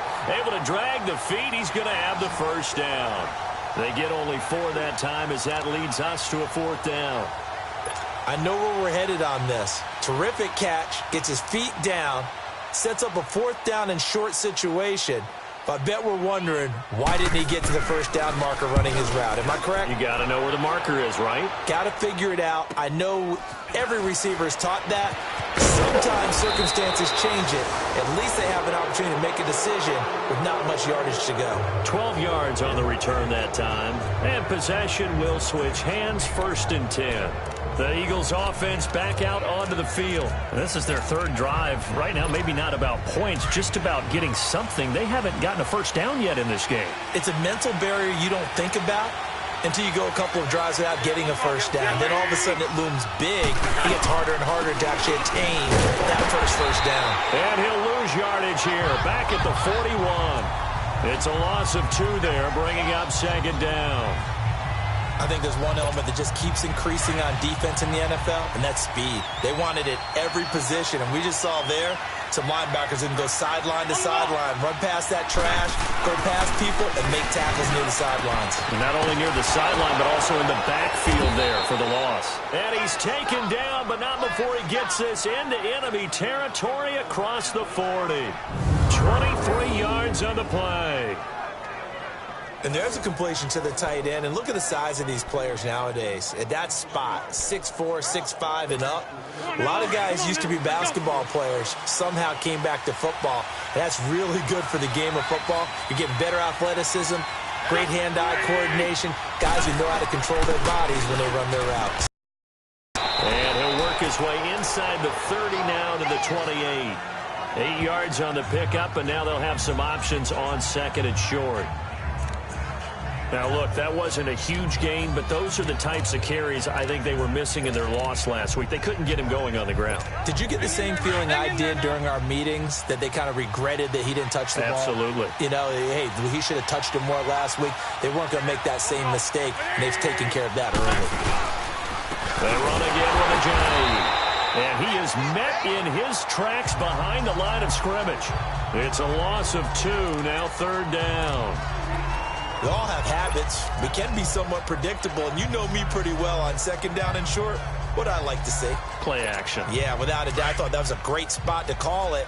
Instead, didn't go their way, did it? No, defense sold out for the run. Worked out well. Now Wentz. They set up the screen to a J. Good contain, no gain on the screen, and it'll bring up fourth down.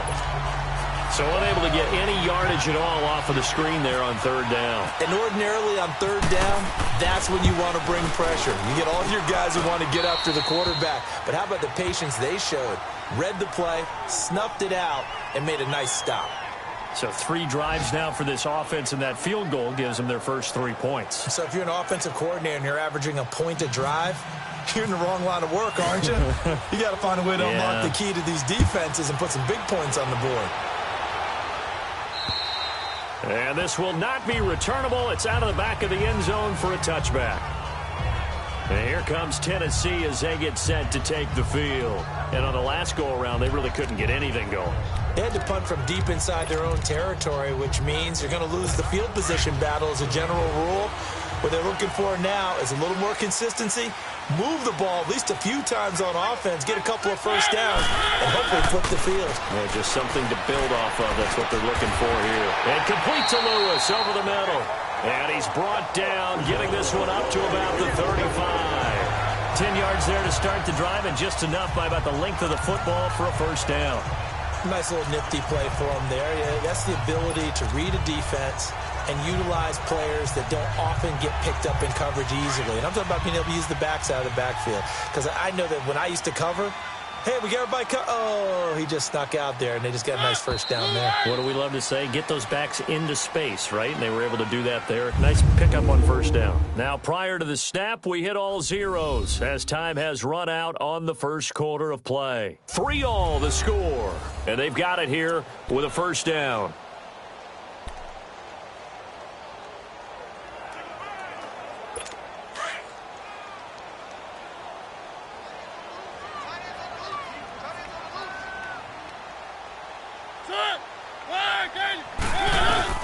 Working out of the gun, Mariota throwing over the middle, and it's incomplete. One of his main targets, Delaney Walker, the intended receiver, and that'll bring up second down.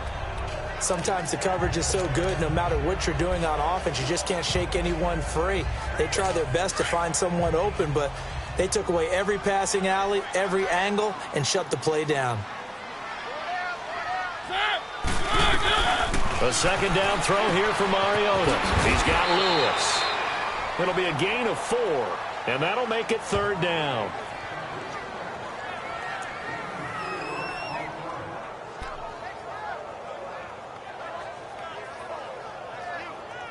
The Titans on third down, 2 for 5 to this point. This will be 3rd and 6. To the air again, Mariota trying to force it to his tight end Walker, and it's intercepted. Picked off by Rodney McLeod. And he returns it into enemy territory down to the 45-yard line. The good old cover 3 defense, partner. When you start playing football as a safety, that's the first thing you're taught. Middle of the field, be as deep as the deepest receiver in any zone, and break on the football when it's thrown and pick it off, just as we saw there. Now Philadelphia ready to get going on offense again. And after the field goal last time, we'll see what they can get here. At least they got points out of the last drive, Charles. I've never met an offensive coach that didn't want to drive to end with a kick. Most of them wanted to end with a PAT, right? In this case, a field goal, they'll take it. Way better than the alternative, which is a punt. Yeah, but you met fan bases that wanted that, that weren't happy with that field goal. I haven't met a fan base yet that wants to drive to end with a kick, other than the extra point. That's it.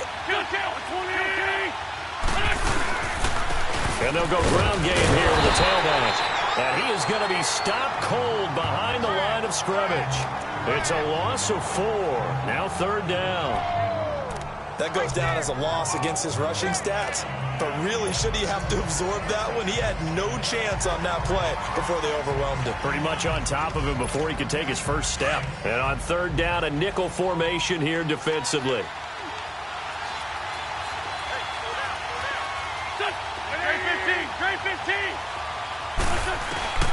Working from the gun, Wentz. Now he'll escape to his right. He can run for it, and he will. Only able to get back a yard for his efforts, and that leads us to 4th down. And, partner, I would guess that in his headset he was hearing from his coach, it's 3rd down, don't take a sack. And in this case, he's able to avoid the pressure and get out of there. He doesn't get the first down, but he does turn a possible loss into positive yardage. On is the punt team now as this one's sent away.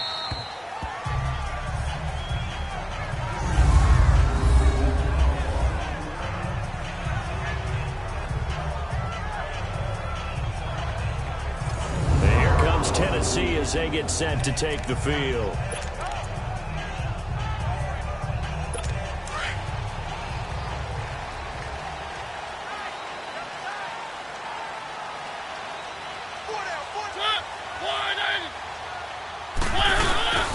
They'll start on the ground. It's Derrick Henry. A loss of a full 3 yards, and now it's 2nd down. Well, that play was doomed right from the start. They just about ran into every defender on that one, didn't he? It felt like everyone got a piece of that tackle.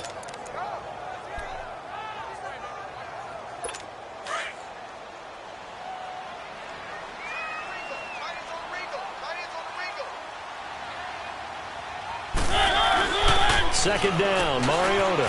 Over the middle, complete. That's Walker. And he gets it up to the 10-yard line here. And they'll get 9 there as that sets him up better for 3rd down. I know the halftime's approaching, but I don't think he's going to want to take a break. That's his 5th catch. Yeah, they've really been targeting the tight end. They go play action. Mariota. And the 3rd down pass falls incomplete. Seems like this defense, especially the secondary, has really been contesting about every throw in this first half. Remind me of a good half-court defensive basketball team. Every time a pass is thrown, they're right there in good defensive position, able to affect the play. And he uncorks a beauty. Best of the day.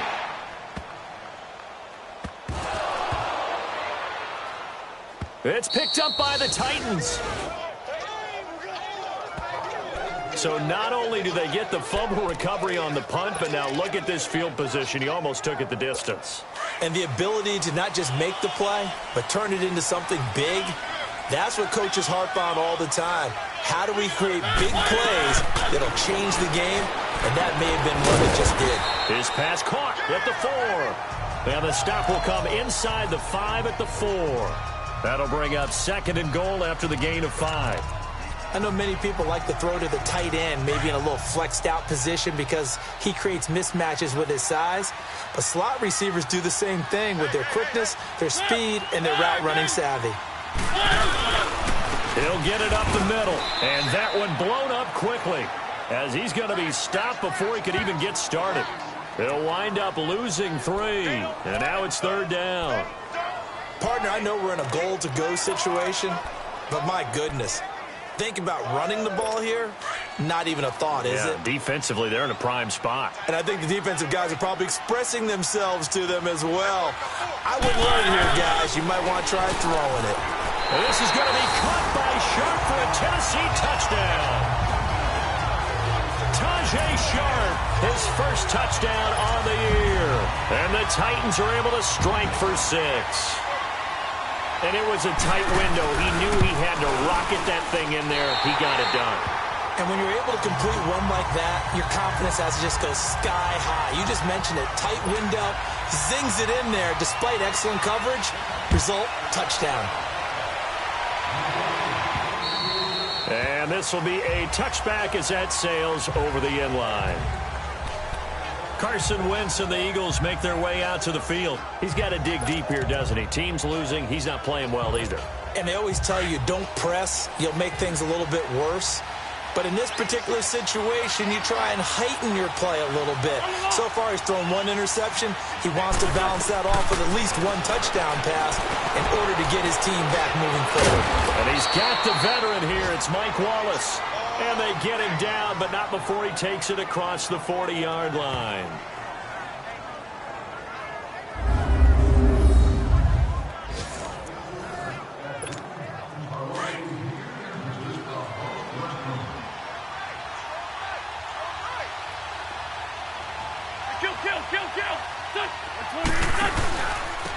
And on the ground they go, the running back. And he'll be taken down just shy of midfield.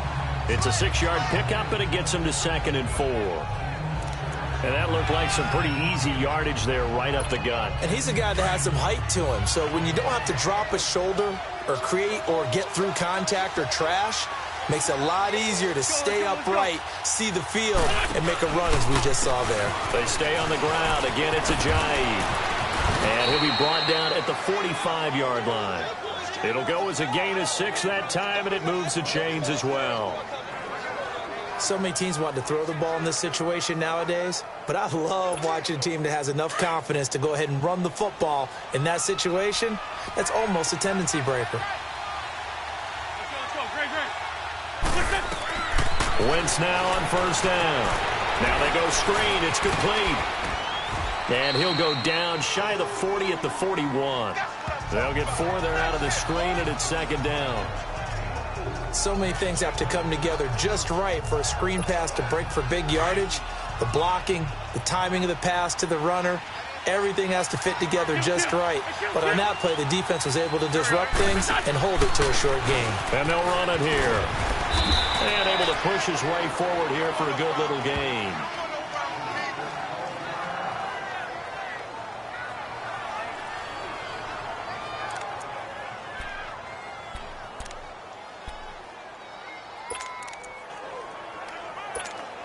The Eagles on 3rd down, 0 for 3 to this point. They could use a conversion. They need just a yard here. It's 3rd and 1.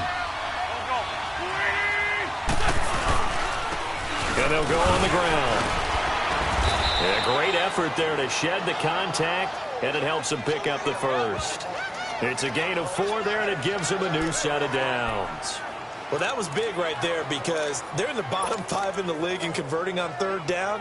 They needed that pickup in a big way. There were 2 things they said they wanted to win in this game. One, the turnover battle, and the second, 3rd down conversions. So they got one there. And they'll go with the ground attack here. And he'll be stopped up at the line of scrimmage with a flag down. Let's check on the call. Holding, offense. That hold coming from the middle of the line, the center. And it's difficult for him because sometimes you've got people right over you, and as soon as you snap it, trying to get your hands up and block them, you can be a little bit late getting it done. So following the hold, they're in a bit of a hole here with a 1st and 20.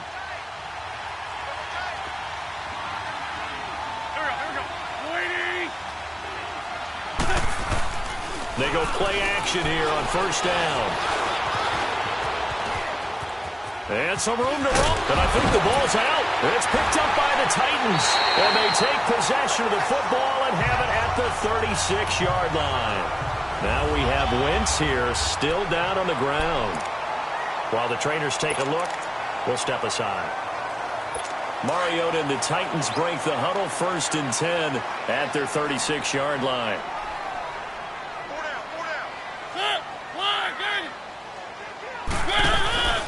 They'll start things on 1st down with Dion Lewis. And he is met quickly in the backfield. Down he goes, folded like a lawn chair.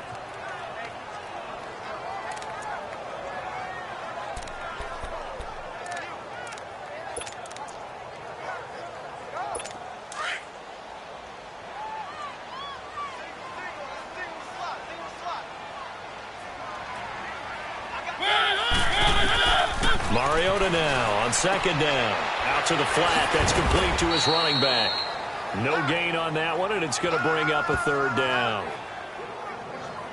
They tried to swing it out left into the flat, but the defense, they were very principled there. It felt very West Coast offense, didn't it? You know their expression, right? On a West Coast offense, when they throw the ball, it's either going to be a touchdown or a check down, meaning they like to press it downfield. If they don't have it, swing it out, which is exactly what we saw there. But how about the great pursuit and tackle to make a nice play? Now throwing on 3rd down there, but he cannot connect. You've always been very good about checking my math. Am I correct? That's the first time that it's been incomplete when they've thrown it to him? Yes, he had caught every other ball coming his way. So they feel like they've got something really good going there, and they're going to continue to go there until the defense makes an adjustment and takes it away. Well, they finally made an adjustment there. We'll see if they can build on that stop. Oh, and what a play on special teams here. This is going to be down inside the 5, all the way down at the 2-yard line.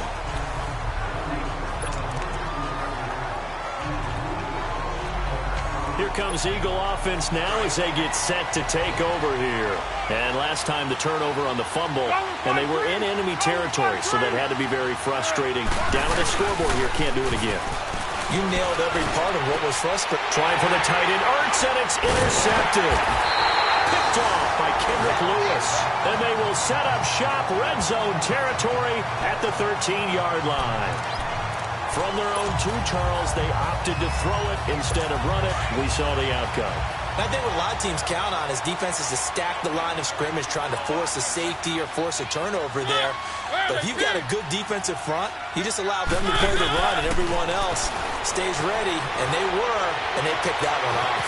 Flush to his right. He'll wind up getting right about 4 there on the scramble, and it's 2nd down. Nice job there defensively. A great time to dial up a blitz. And give him credit under center instead of throwing it away. Actually, a pretty good job of getting past the line of scrimmage, not losing yardage. Now a 2nd down throw for Mariota. This will be caught at about the 5. And he's able to get it down to the 2-yard line. 7 yards on the pickup there, and now they've got it 1st and goal. 2 minutes to go here in the 1st half. Back to Tennessee after this. We'll remind you once again, coming up at halftime, we're going to check in with Jonathan Coachman in Orlando. He's got stats and scores from around the NFL as we wrap up the 1st month of the season. No longer is he a rookie. The coach, a true veteran now. A crafty veteran. Over the middle, and it's incomplete. Jonnu Smith, the tight end, his intended receiver. That'll bring up 2nd down. That was a difficult catch, and I admire the fact that he actually caught the football. Worked so hard to get his feet down inbounds, tried to do the toe tap. My dad's an accomplished tap dancer. I'm not sure he would have gotten his feet in on that one. Is he really? Yeah, that he is. How about that? What about young Davis? No, it did not. It did not cross. It didn't carry over. No, it stopped right there. They'll lose a yard, and it brings up 3rd. This is kind of one of those in-between plays here, Charles, on 3rd and goal from the 2 or the 3 in that area. What do you dial up? Something quick hitting. You don't have the time for something that develops slowly. It's got to be right at them if you're going to run the football. And if you're going to throw it, something quick, get it out of your hands in a hurry. 3rd and goal, Mariota. This is caught, and he will score. Touchdown, Titans. Delaney Walker, his 2nd touchdown on the season. And the Titans are going to add on to their lead. Extra point put through by Succop, and the lead is now 17-3. There's the Titan kick team as they run up and send this one away. And they will not get a chance to return this one as it's through the end zone for a touchback.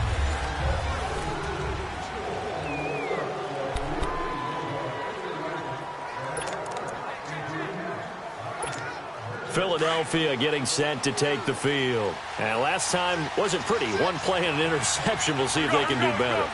I want to see if they want to go ahead and throw the ball again now on this drive after what happened on the last one. Throw it on the first play. Give the quarterback some confidence. See what happens. And they're able to get this one across the 35. Now after the completion, we're going to get a timeout, an injured player. While the training staff works on him, we'll step aside and be right back.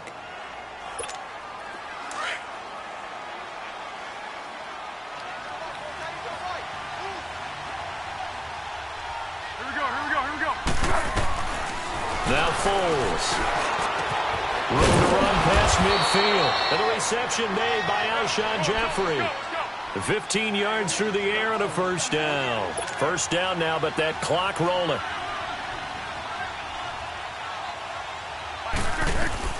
Here's Foles. But it's intercepted. Throwing back across his body. Picked off by Wesley Woodyard. And he's able to bring it up 5 yards shy of midfield to the 45-yard line.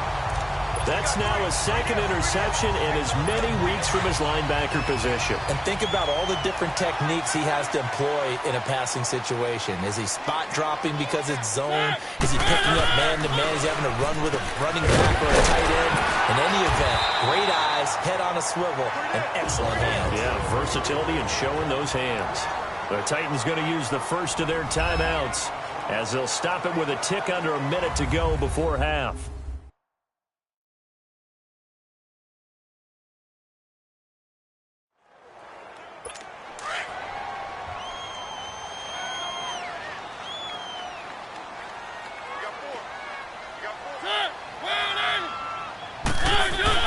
Mariota now to throw on first down. That's complete to Taywan Taylor. And he gets this one all the way down inside the 20-yard line. And now before this first down play, we're going to get a timeout here as they get the stoppage with a little over 50 seconds to go in the first half.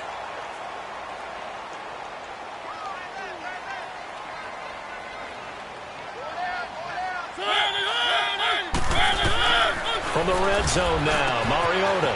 That's complete to Sharp. And he'll get it here to the 10-yard line. 7 yards, the pickup on the pitch and catch. Able to get 7 on that first down pass play. 2nd and 3.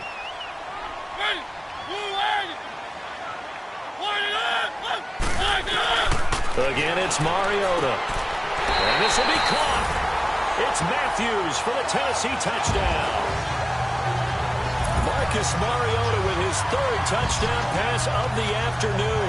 And the Titans find a way to stretch their lead. I heard a coach talk about those late-in-the-half scores, especially ones that give your team a pretty decent cushion. He said those could be the ones that could finish off the squad if you let them. Yeah, they've got the cushion. This half has been theirs. Extra point up and good by Suckup. And the lead now to 3 touchdowns at 21. This will be taken to the back of the end zone. And no thought to bring this one out. He'll just go down to a knee, and they'll take over at the 25. The Eagles offense now, they head back on the field.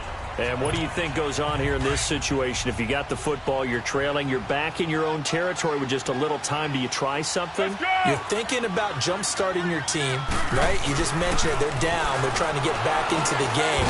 And for the 3rd time here in this half, it's intercepted. Picked off by Wesley Woodyard. And they have the football and will take over at the 24-yard line. That late in the clock, 2nd quarter, why not just run it a time or two and get it into the locker room? What you're saying makes absolutely perfect sense. Run it and get out of there. But I'm just wondering if the pressure of today's NFL and the high-powered offenses that you're facing may force them into saying, let's try to get some more points. Throw right side caught by Davis. And it pops free. The collision there jarred the ball loose and brings up 2nd down. He kind of forced that one there, didn't he? It's almost like he predetermined where he was going to go with the football. Yeah, he wasn't really going through progressions. He wanted to go to his top guy. You do that against this defense, they'll make you pay, won't they? Yeah, they certainly will. They react very quickly to the thrown football. And he gets it inside the 10 to the 9.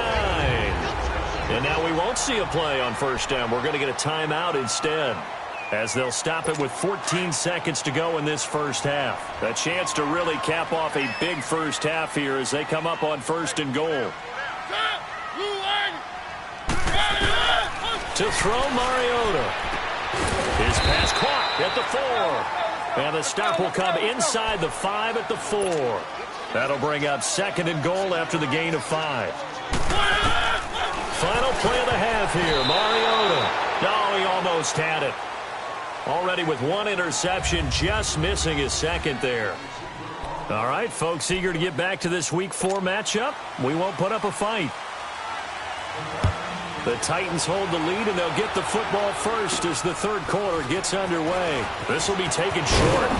And a nice return sets them up pretty good here at the 30-yard line. Nick Foles gearing up again here to go on offense. And he's looking to take much better care of the football here in half 2 after 3 first-half interceptions. We don't have to just look strictly at the numbers here. You know what else happens to a team when you turn it over 3 times like that? It erodes confidence in them. And it erodes confidence in the offense. And now you have the defensive guys looking over and saying, what is going on here? And instead of playing for the team, they're playing angry and mad at their teammates.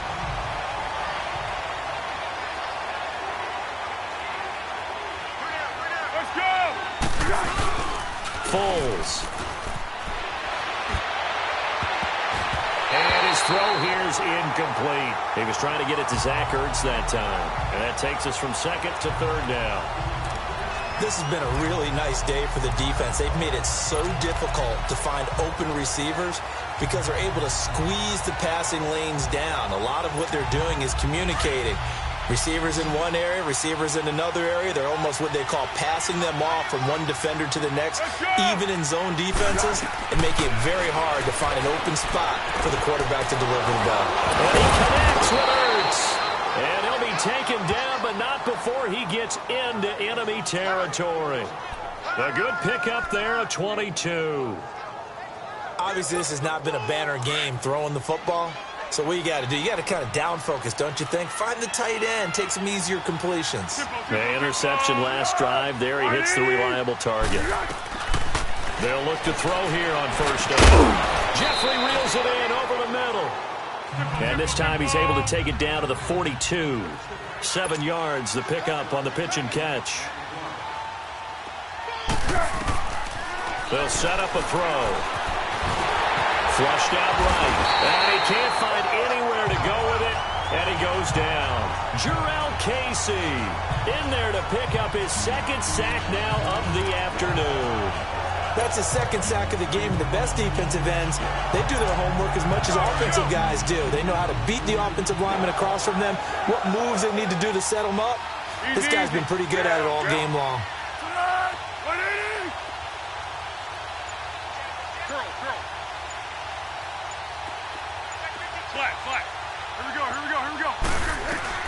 Back to throw. And this is going to be incomplete. Sometimes it's just not your day. There's another failure right there on third down.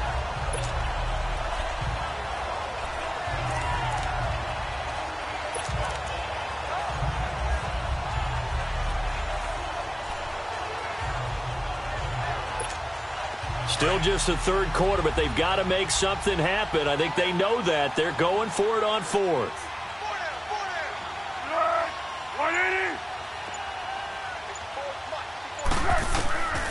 Now they'll throw here out of the gun. And he finds his man, Kamar Aiken.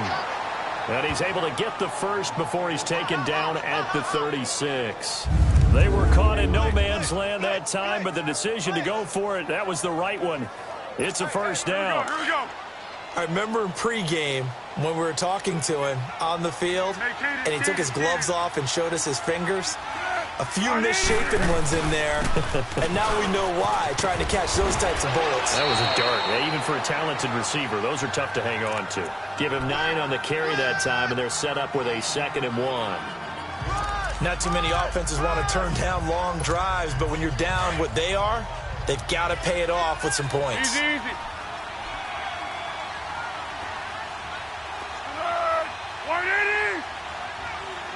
13. 1. Here we go. From the shotgun, he'll look to throw. And the Titan defense steps up here, and down he goes. Derek Morgan coming hard on the blitz. He dumps him for a loss of 8. I think you saw the same thing that I did there, partner. Remember, he's their backup quarterback, so the last thing they need is to lose another one right here on the sack. Looks like he's going to be okay, though. Yeah, he looked like he was favoring something in the left leg. Appears to be fine now, but you're right. That O-line, they got to protect him.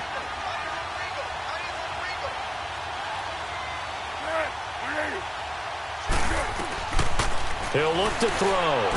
He'll get the first down and more inside the 20. And finally taken down at the 15.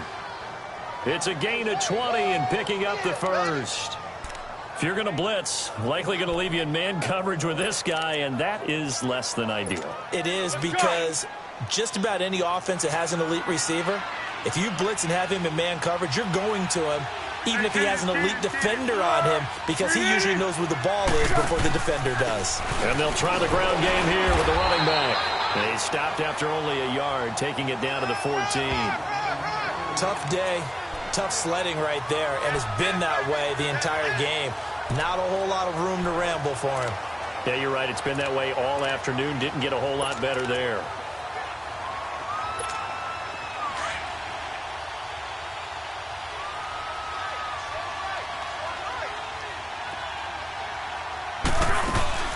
The play-action fake. They'll look to throw. And he'll take it into the end zone for an Eagles touchdown. Nelson Aguilar, his 2nd touchdown on the season. And the Eagles make some inroads here on that deficit. That's a score you felt they had to have here in the 3rd quarter to get back in this game. And you know that there was an emphasis on their side. Hey, we know this. We know where we are. But sometimes that binds you up so much that you try too hard and you don't get the score. A perfect combination of urgency, yet relaxed enough to get it done. Elliott good with a PAT. And that cuts the lead to 24-10.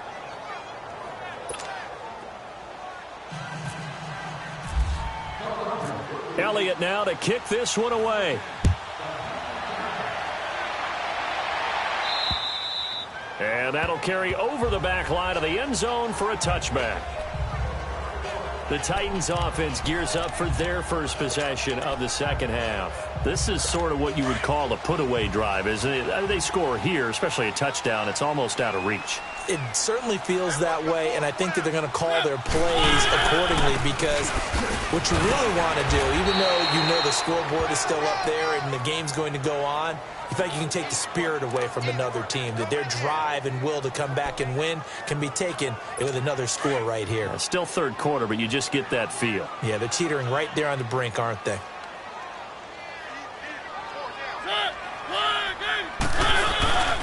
On 2nd down, here's Henry.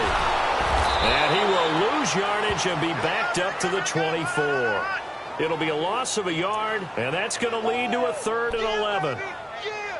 So statistically, both of these offenses having a rough time getting a running game going. But, boy, what a nice play there defensively. Tackling him behind the line, but you're right. You look at the numbers. Neither side looks on a stab left. He may try and run, getting 4 yards there on his own, but it also 4th down. Now, how about that play? He took a possible negative and turned it into positive yardage and slid down to avoid taking a big shot. Excellent job getting down and avoiding the big hit. And he deserves a bronze leg as he gets this one away. And not his best effort there, as this one's going to be spotted down just outside of the 40-yard line. On the NFL scoreboard, 3rd quarter now in Lambeau. It's the Bills who are leading that one. Chris Ivory getting the job done offensively on the ground.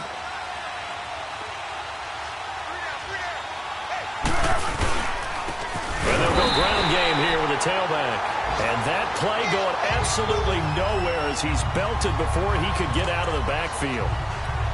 With the struggles we're seeing up front for the offense today, they've got to think about changing up their play calling. Some screens, some draws, some quick-hitting plays in order to try and supplement the run game. You don't totally abandon it, but you try and give it a little bit of help.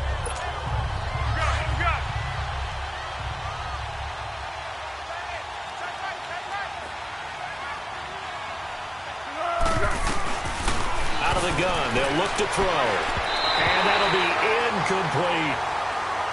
I know our vantage point might be a little bit better way up here, but that looked like an ill-advised throw to me. I didn't see anything open, and this play just didn't look right from the beginning. It did not. I thought he might get outside and just chuck it away. Dangerous pass, incomplete. He'll look to throw, escaping the pressure right. And he will not make it back to the line of scrimmage as he's going to be taken down. Wesley Woodyard able to get outside the numbers and drop him for a loss of a yard. And no matter what the situation, the O-line just hates that because they feel like they didn't protect little brother back there, right? Man, that's just so difficult for them because just think about every single play. When you decide to throw the football, you're dealing with some of the best athletes on the planet. You talk about guys, if they weren't playing football, they'd be starring in the NBA at power forward. It's really a difficult task. And his pass is intercepted for the fourth time today. Picked off by Wesley Woodyard. And they will take over possession of the football at their 42-yard line. Just a little bit of a rough stretch. 6 interceptions now in these last 2 weeks combined. I know the easy thing is to go back to mechanics, footwork, things of that nature. I'm also wondering, is he getting fooled by what he's seeing on defense? Has the scouting report changed? Are they showing him things different than what he expected for the second week in a row? Into heavy traffic, and it's intercepted. Guys are going to take over at the 34-yard line. Matthews, the intended target. Yeah, he's just trying to throw this ball into the hole in the zone, but those windows can open and close quickly, especially in the middle of the field. So if the timing's not right, we'll see interceptions like that one right there. Let's go! They'll start out on the ground with a Johnny. Looking to find a lane, but he can't. Reined in at the line of scrimmage. No gain on the play there. Second down. You know, despite the scoreline, I think they've got to like where they are here. They're on the road and just one big play away from getting right back in this game. I'm going to follow right along with you because the spot they're in now is a credit to their defense. They've kept them in it by making the plays that they've made, and that just means you're one big score away from being right back there. Now, the question is, can this offense step up and make that play? Because that's been an issue for them in this game. And he was able to shed the tackle, but the reserves come in for the stop. That catch good for 5. It's third down. They really love to get him into one-on-one opportunities, and this is one way. Work him out of the slot and create a mismatch. Who's going to cover him? Corner, safety, linebacker? He's got a way to beat all of those positions. The Eagles on third down. They've converted 3 times in 8 chances. This will be 3rd and 6.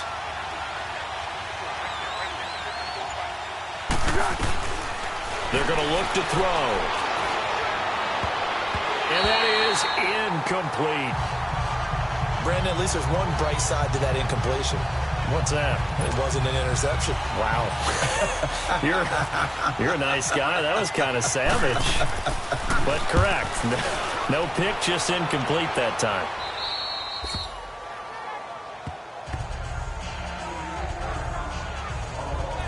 Here's the Titan offense now as they make their way back onto the field. And last time, 1 play interception. So this offense, they should be fresh. That's a good way of putting it.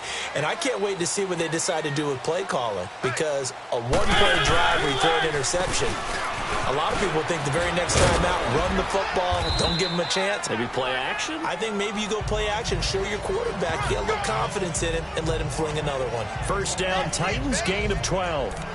At this stage of the game, the run-pass numbers are a little bit out of whack because most of their yardage has come through the air. But in a sense, that just sets things up for big runs like that because the defense might be a little bit off balance. They pick up another first down with that run. Mariota on first down. And complete to the tight end Walker, right side. And they'll take him down at the 31-yard line. 5 yards on the catch there, brings up second down. I think it's okay there. They didn't get a whole lot on that play, but it's nice to have a safety valve that's built like this guy. Big target, guy you can spot pretty easily. Put it on him when your other targets aren't open. They'll run it now out of the gun. And he'll be brought down on what's going to turn out to be the final play of this third quarter. Back now in Nashville.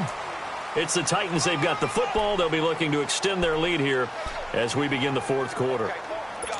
And I see an extra defensive back on the field. Little surprise here on 3rd and 1.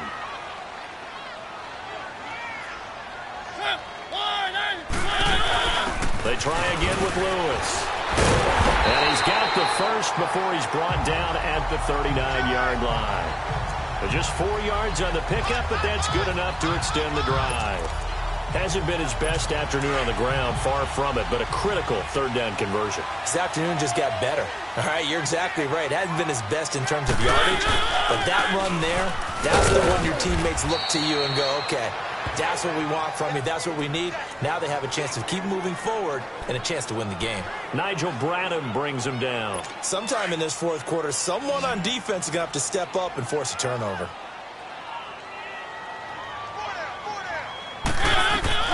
They'll try to throw now. Mariota. Wide open receiver complete. And he takes this one all the way across midfield into enemy territory down to the 40-yard line. They have the nice cushion.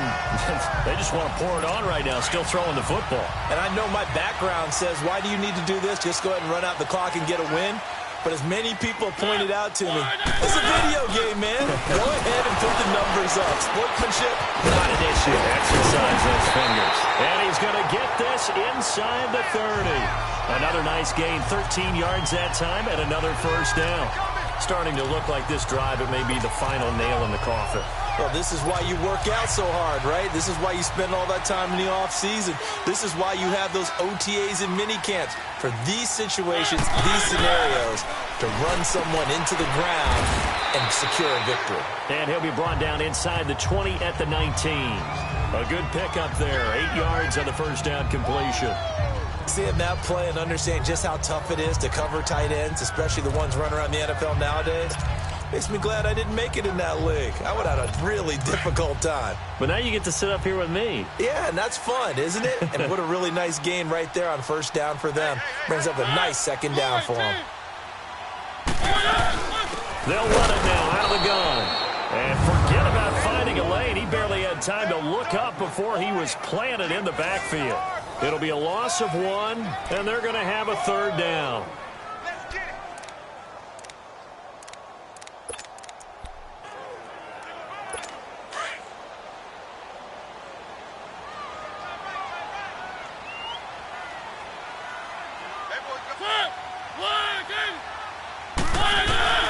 From the gun, Mariota. And that is caught by Davis for a Tennessee touchdown. As his guys are in for 6, and the Titans are going to add on to their lead.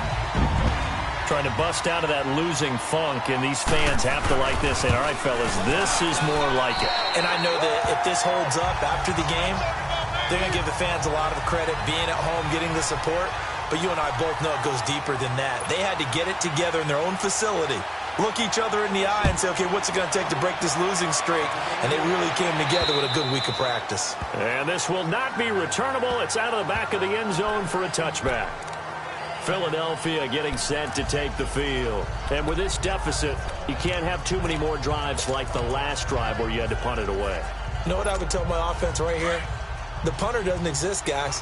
He doesn't even exist. He's not a team anymore. I just cut him, all right? So you got to go out and create some offense for us here and give us some points. No way does that guy get on the field on this drive. Poor punter. Yeah, it wasn't his fault. But hey, listen, there's got to be casualties at times. We're trying to win a game. Now, meanwhile, a pass that should have been intercepted, but it winds up falling incomplete. Another wayward pass. You know, things started out poorly in this game, and to be frank, they just really haven't gotten much better. And all that does is embolden the secondary. They feel good about what's going on, and they just play better and better. He finds Aguilar over the middle. And they'll bring him down at the 27-yard line. That throw good for only a couple. It brings up third down. Receiver. Now Foles. And they almost had another one. They are all over the football in this game. Nearly another pick. Now fourth down. Trying to decipher what's going on out there because I don't know if he's just getting bad reads. I don't know if the defense is confusing him. I don't know if he just has, bad info and intel before he snaps the ball. But he's made some pretty bad decisions with the football lately. There's several bad decisions on the interceptions he's thrown, and frankly, that should have been another pick right there. Go!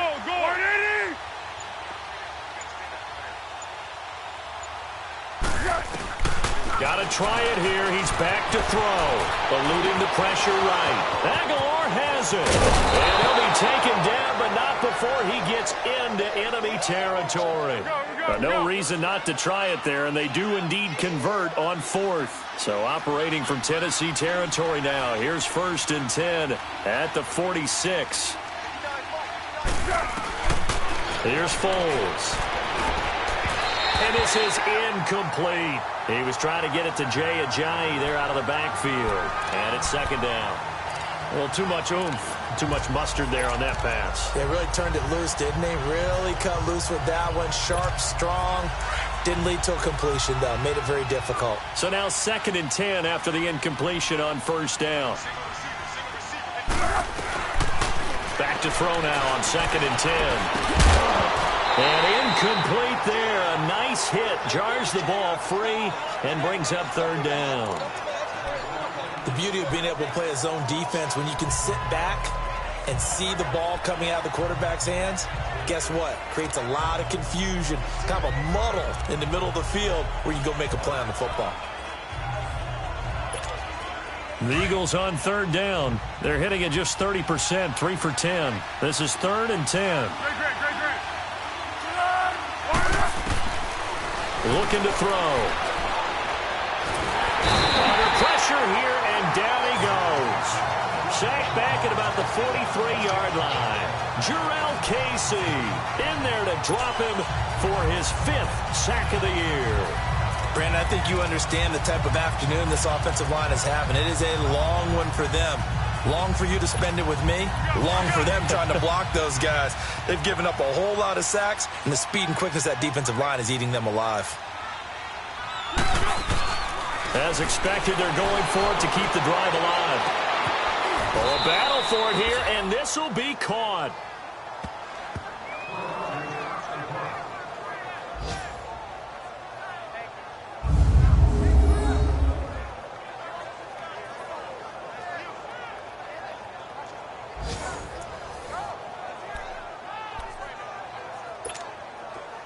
So operating from Tennessee territory now. Here's 1st and 10 at the 30-yard line.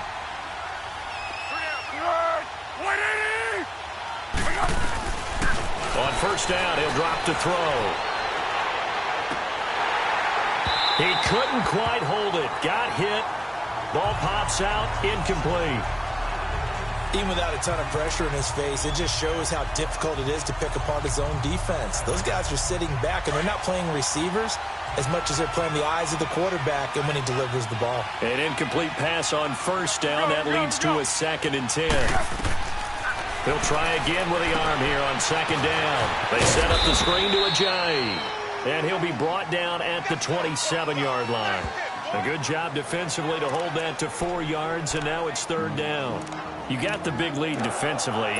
Willing to give them that underneath stuff, right? And this is why you work on your tackling. Tackle them after the catch, inbounds, keep the clock running. Just go ahead and bleed the game out that way. The Eagles on 3rd down. They've had a lot of chances, but not much success, converting only 3 times.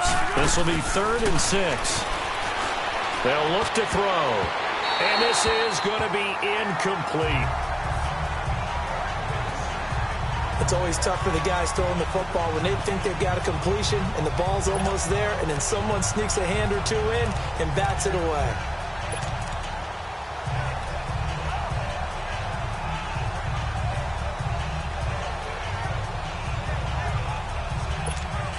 A critical one here if they're going to have any shot at this thing. So they'll go for it on 4th down.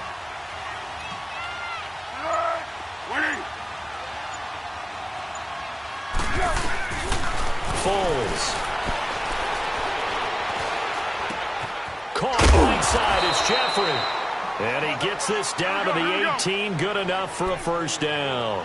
No reason not to try it there, and they do indeed convert on fourth. Easy. They'll run it now out of the gun. And he'll get this one down to about the 17. Just a yard on the pickup there, and it'll bring up a 2nd and 9.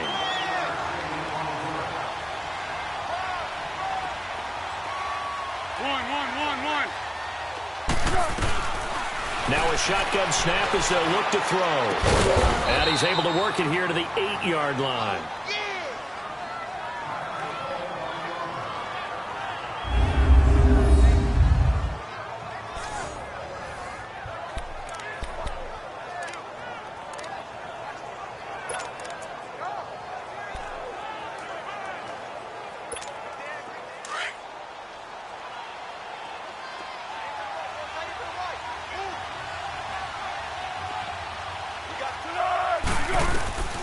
He'll drop to throw.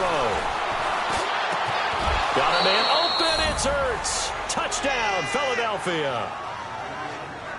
Zach Ertz, his 2nd touchdown on the season. And the Eagles get a score closer. And, man, Charles, talk about zinging something in there. Those gloves, they help with one-handed catches, the fun stuff. Any padding for a rocket like that? One would think so, but I'll guarantee you this. After that throw, his hands will hurt later. Not right now in the moment. He's just feeling good about catching it. Yeah, a little stinger, but a touchdown. 2 scores down, 3 timeouts left. Still a chance if they can somehow get this one back. And the Titans are going to recover the football. Illegal touching. Offense. So they touched it before it went 10, and that's obviously not going to help their comeback bid here in the 4th. No, not at all, and they're trying to get something going after one there, but you've got to give yourself a chance. Let it go 10 before you touch it.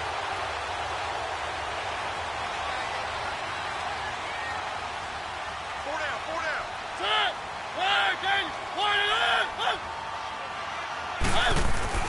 A first down throw for Mariota. Walker with it over the middle. And he's brought down. Tennessee getting the first down on a big play of 18 yards. Well, it may seem a little unorthodox to some people. Got the lead, 4th quarter, yet he's still firing away. I think he believes that's the best way to go ahead and win the game. Yeah, a lot of coaches say, let's just run the football, be conservative. He's sticking to his game plan. No, that is his game, and that's what they're going to ride. His throw caught right around the 6.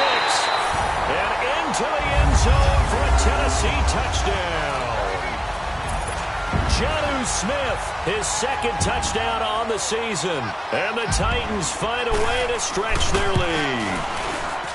They had the lead in the 4th, but still passing.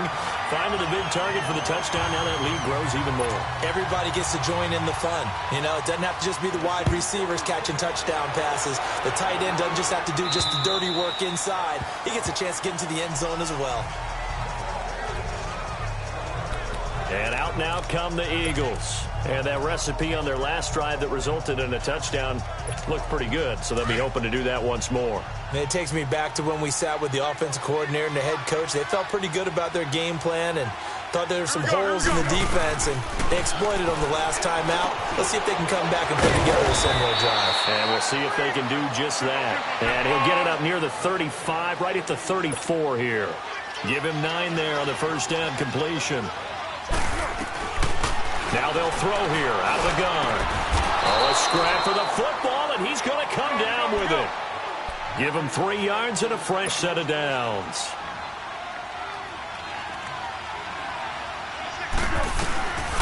They'll look to throw now on first down. And nearly another interception. They've been around the ball all game. Didn't have a receiver open downfield, and as it turned out, couldn't even find his outlet man because of the coverage. It's way too tight. Unable to find anyone open. So after the incompletion on first, now 2nd and 10.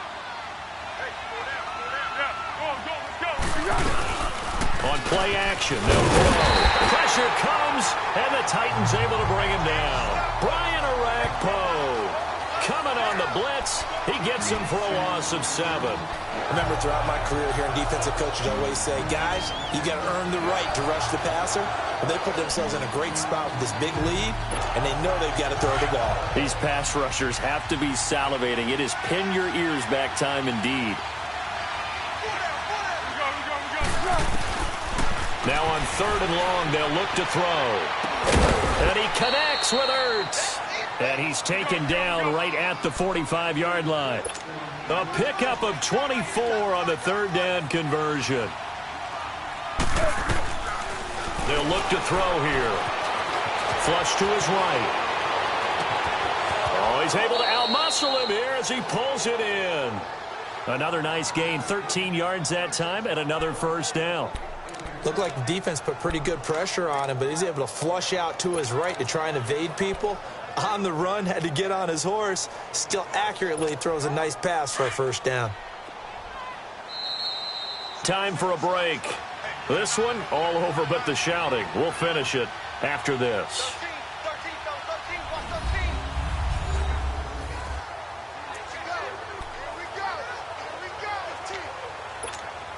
So it's Eagle football here as we get you reset. And let's see what they've come up with offensively after having time to talk it over. Back to throw now on 1st down. He'll try and set up the screen. It's complete. And he'll be a little shy of the 25 here at the 26-yard line. A nice little screen. They get 6 on 1st down. Now they got to get to the line quickly. For a second there, I thought that might break big. Screen pass. Looked like it was coming together. Looked like there was an opening. Still, ended up with a solid game. They'll set up a throw. Flushed out right. And he can't find a receiver, and he's brought down. Brian Arakpo in there to record another sack. Their 6th of the afternoon. Now back to throw. And a big loss here as he's taken down. Benny Logan in there to drop him, and back-to-back sacks now bring up 4th and long.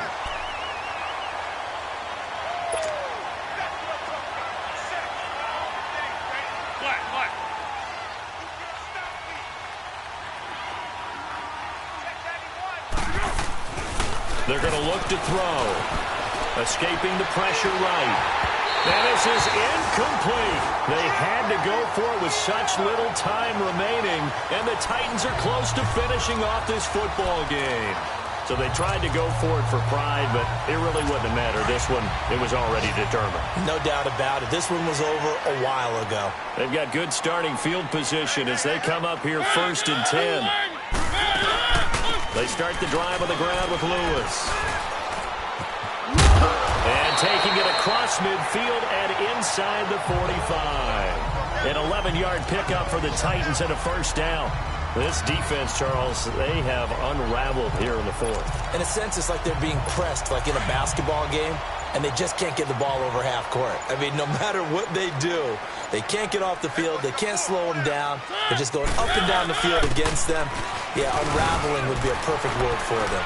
And he'll take this for a short gain on what will prove to be the final play of this ball game. A lot of scoring. There's no doubt about that in this one, Charles. Points, they were not at a premium. They were pretty easy to come by. They were, but it was fun, wasn't it? Because both teams finding ways to click. And you know people who love this game, they also love baseball games that are 14-11 with 3 or 4 home runs mixed in. So for the Titans, it'll be a 500 start as the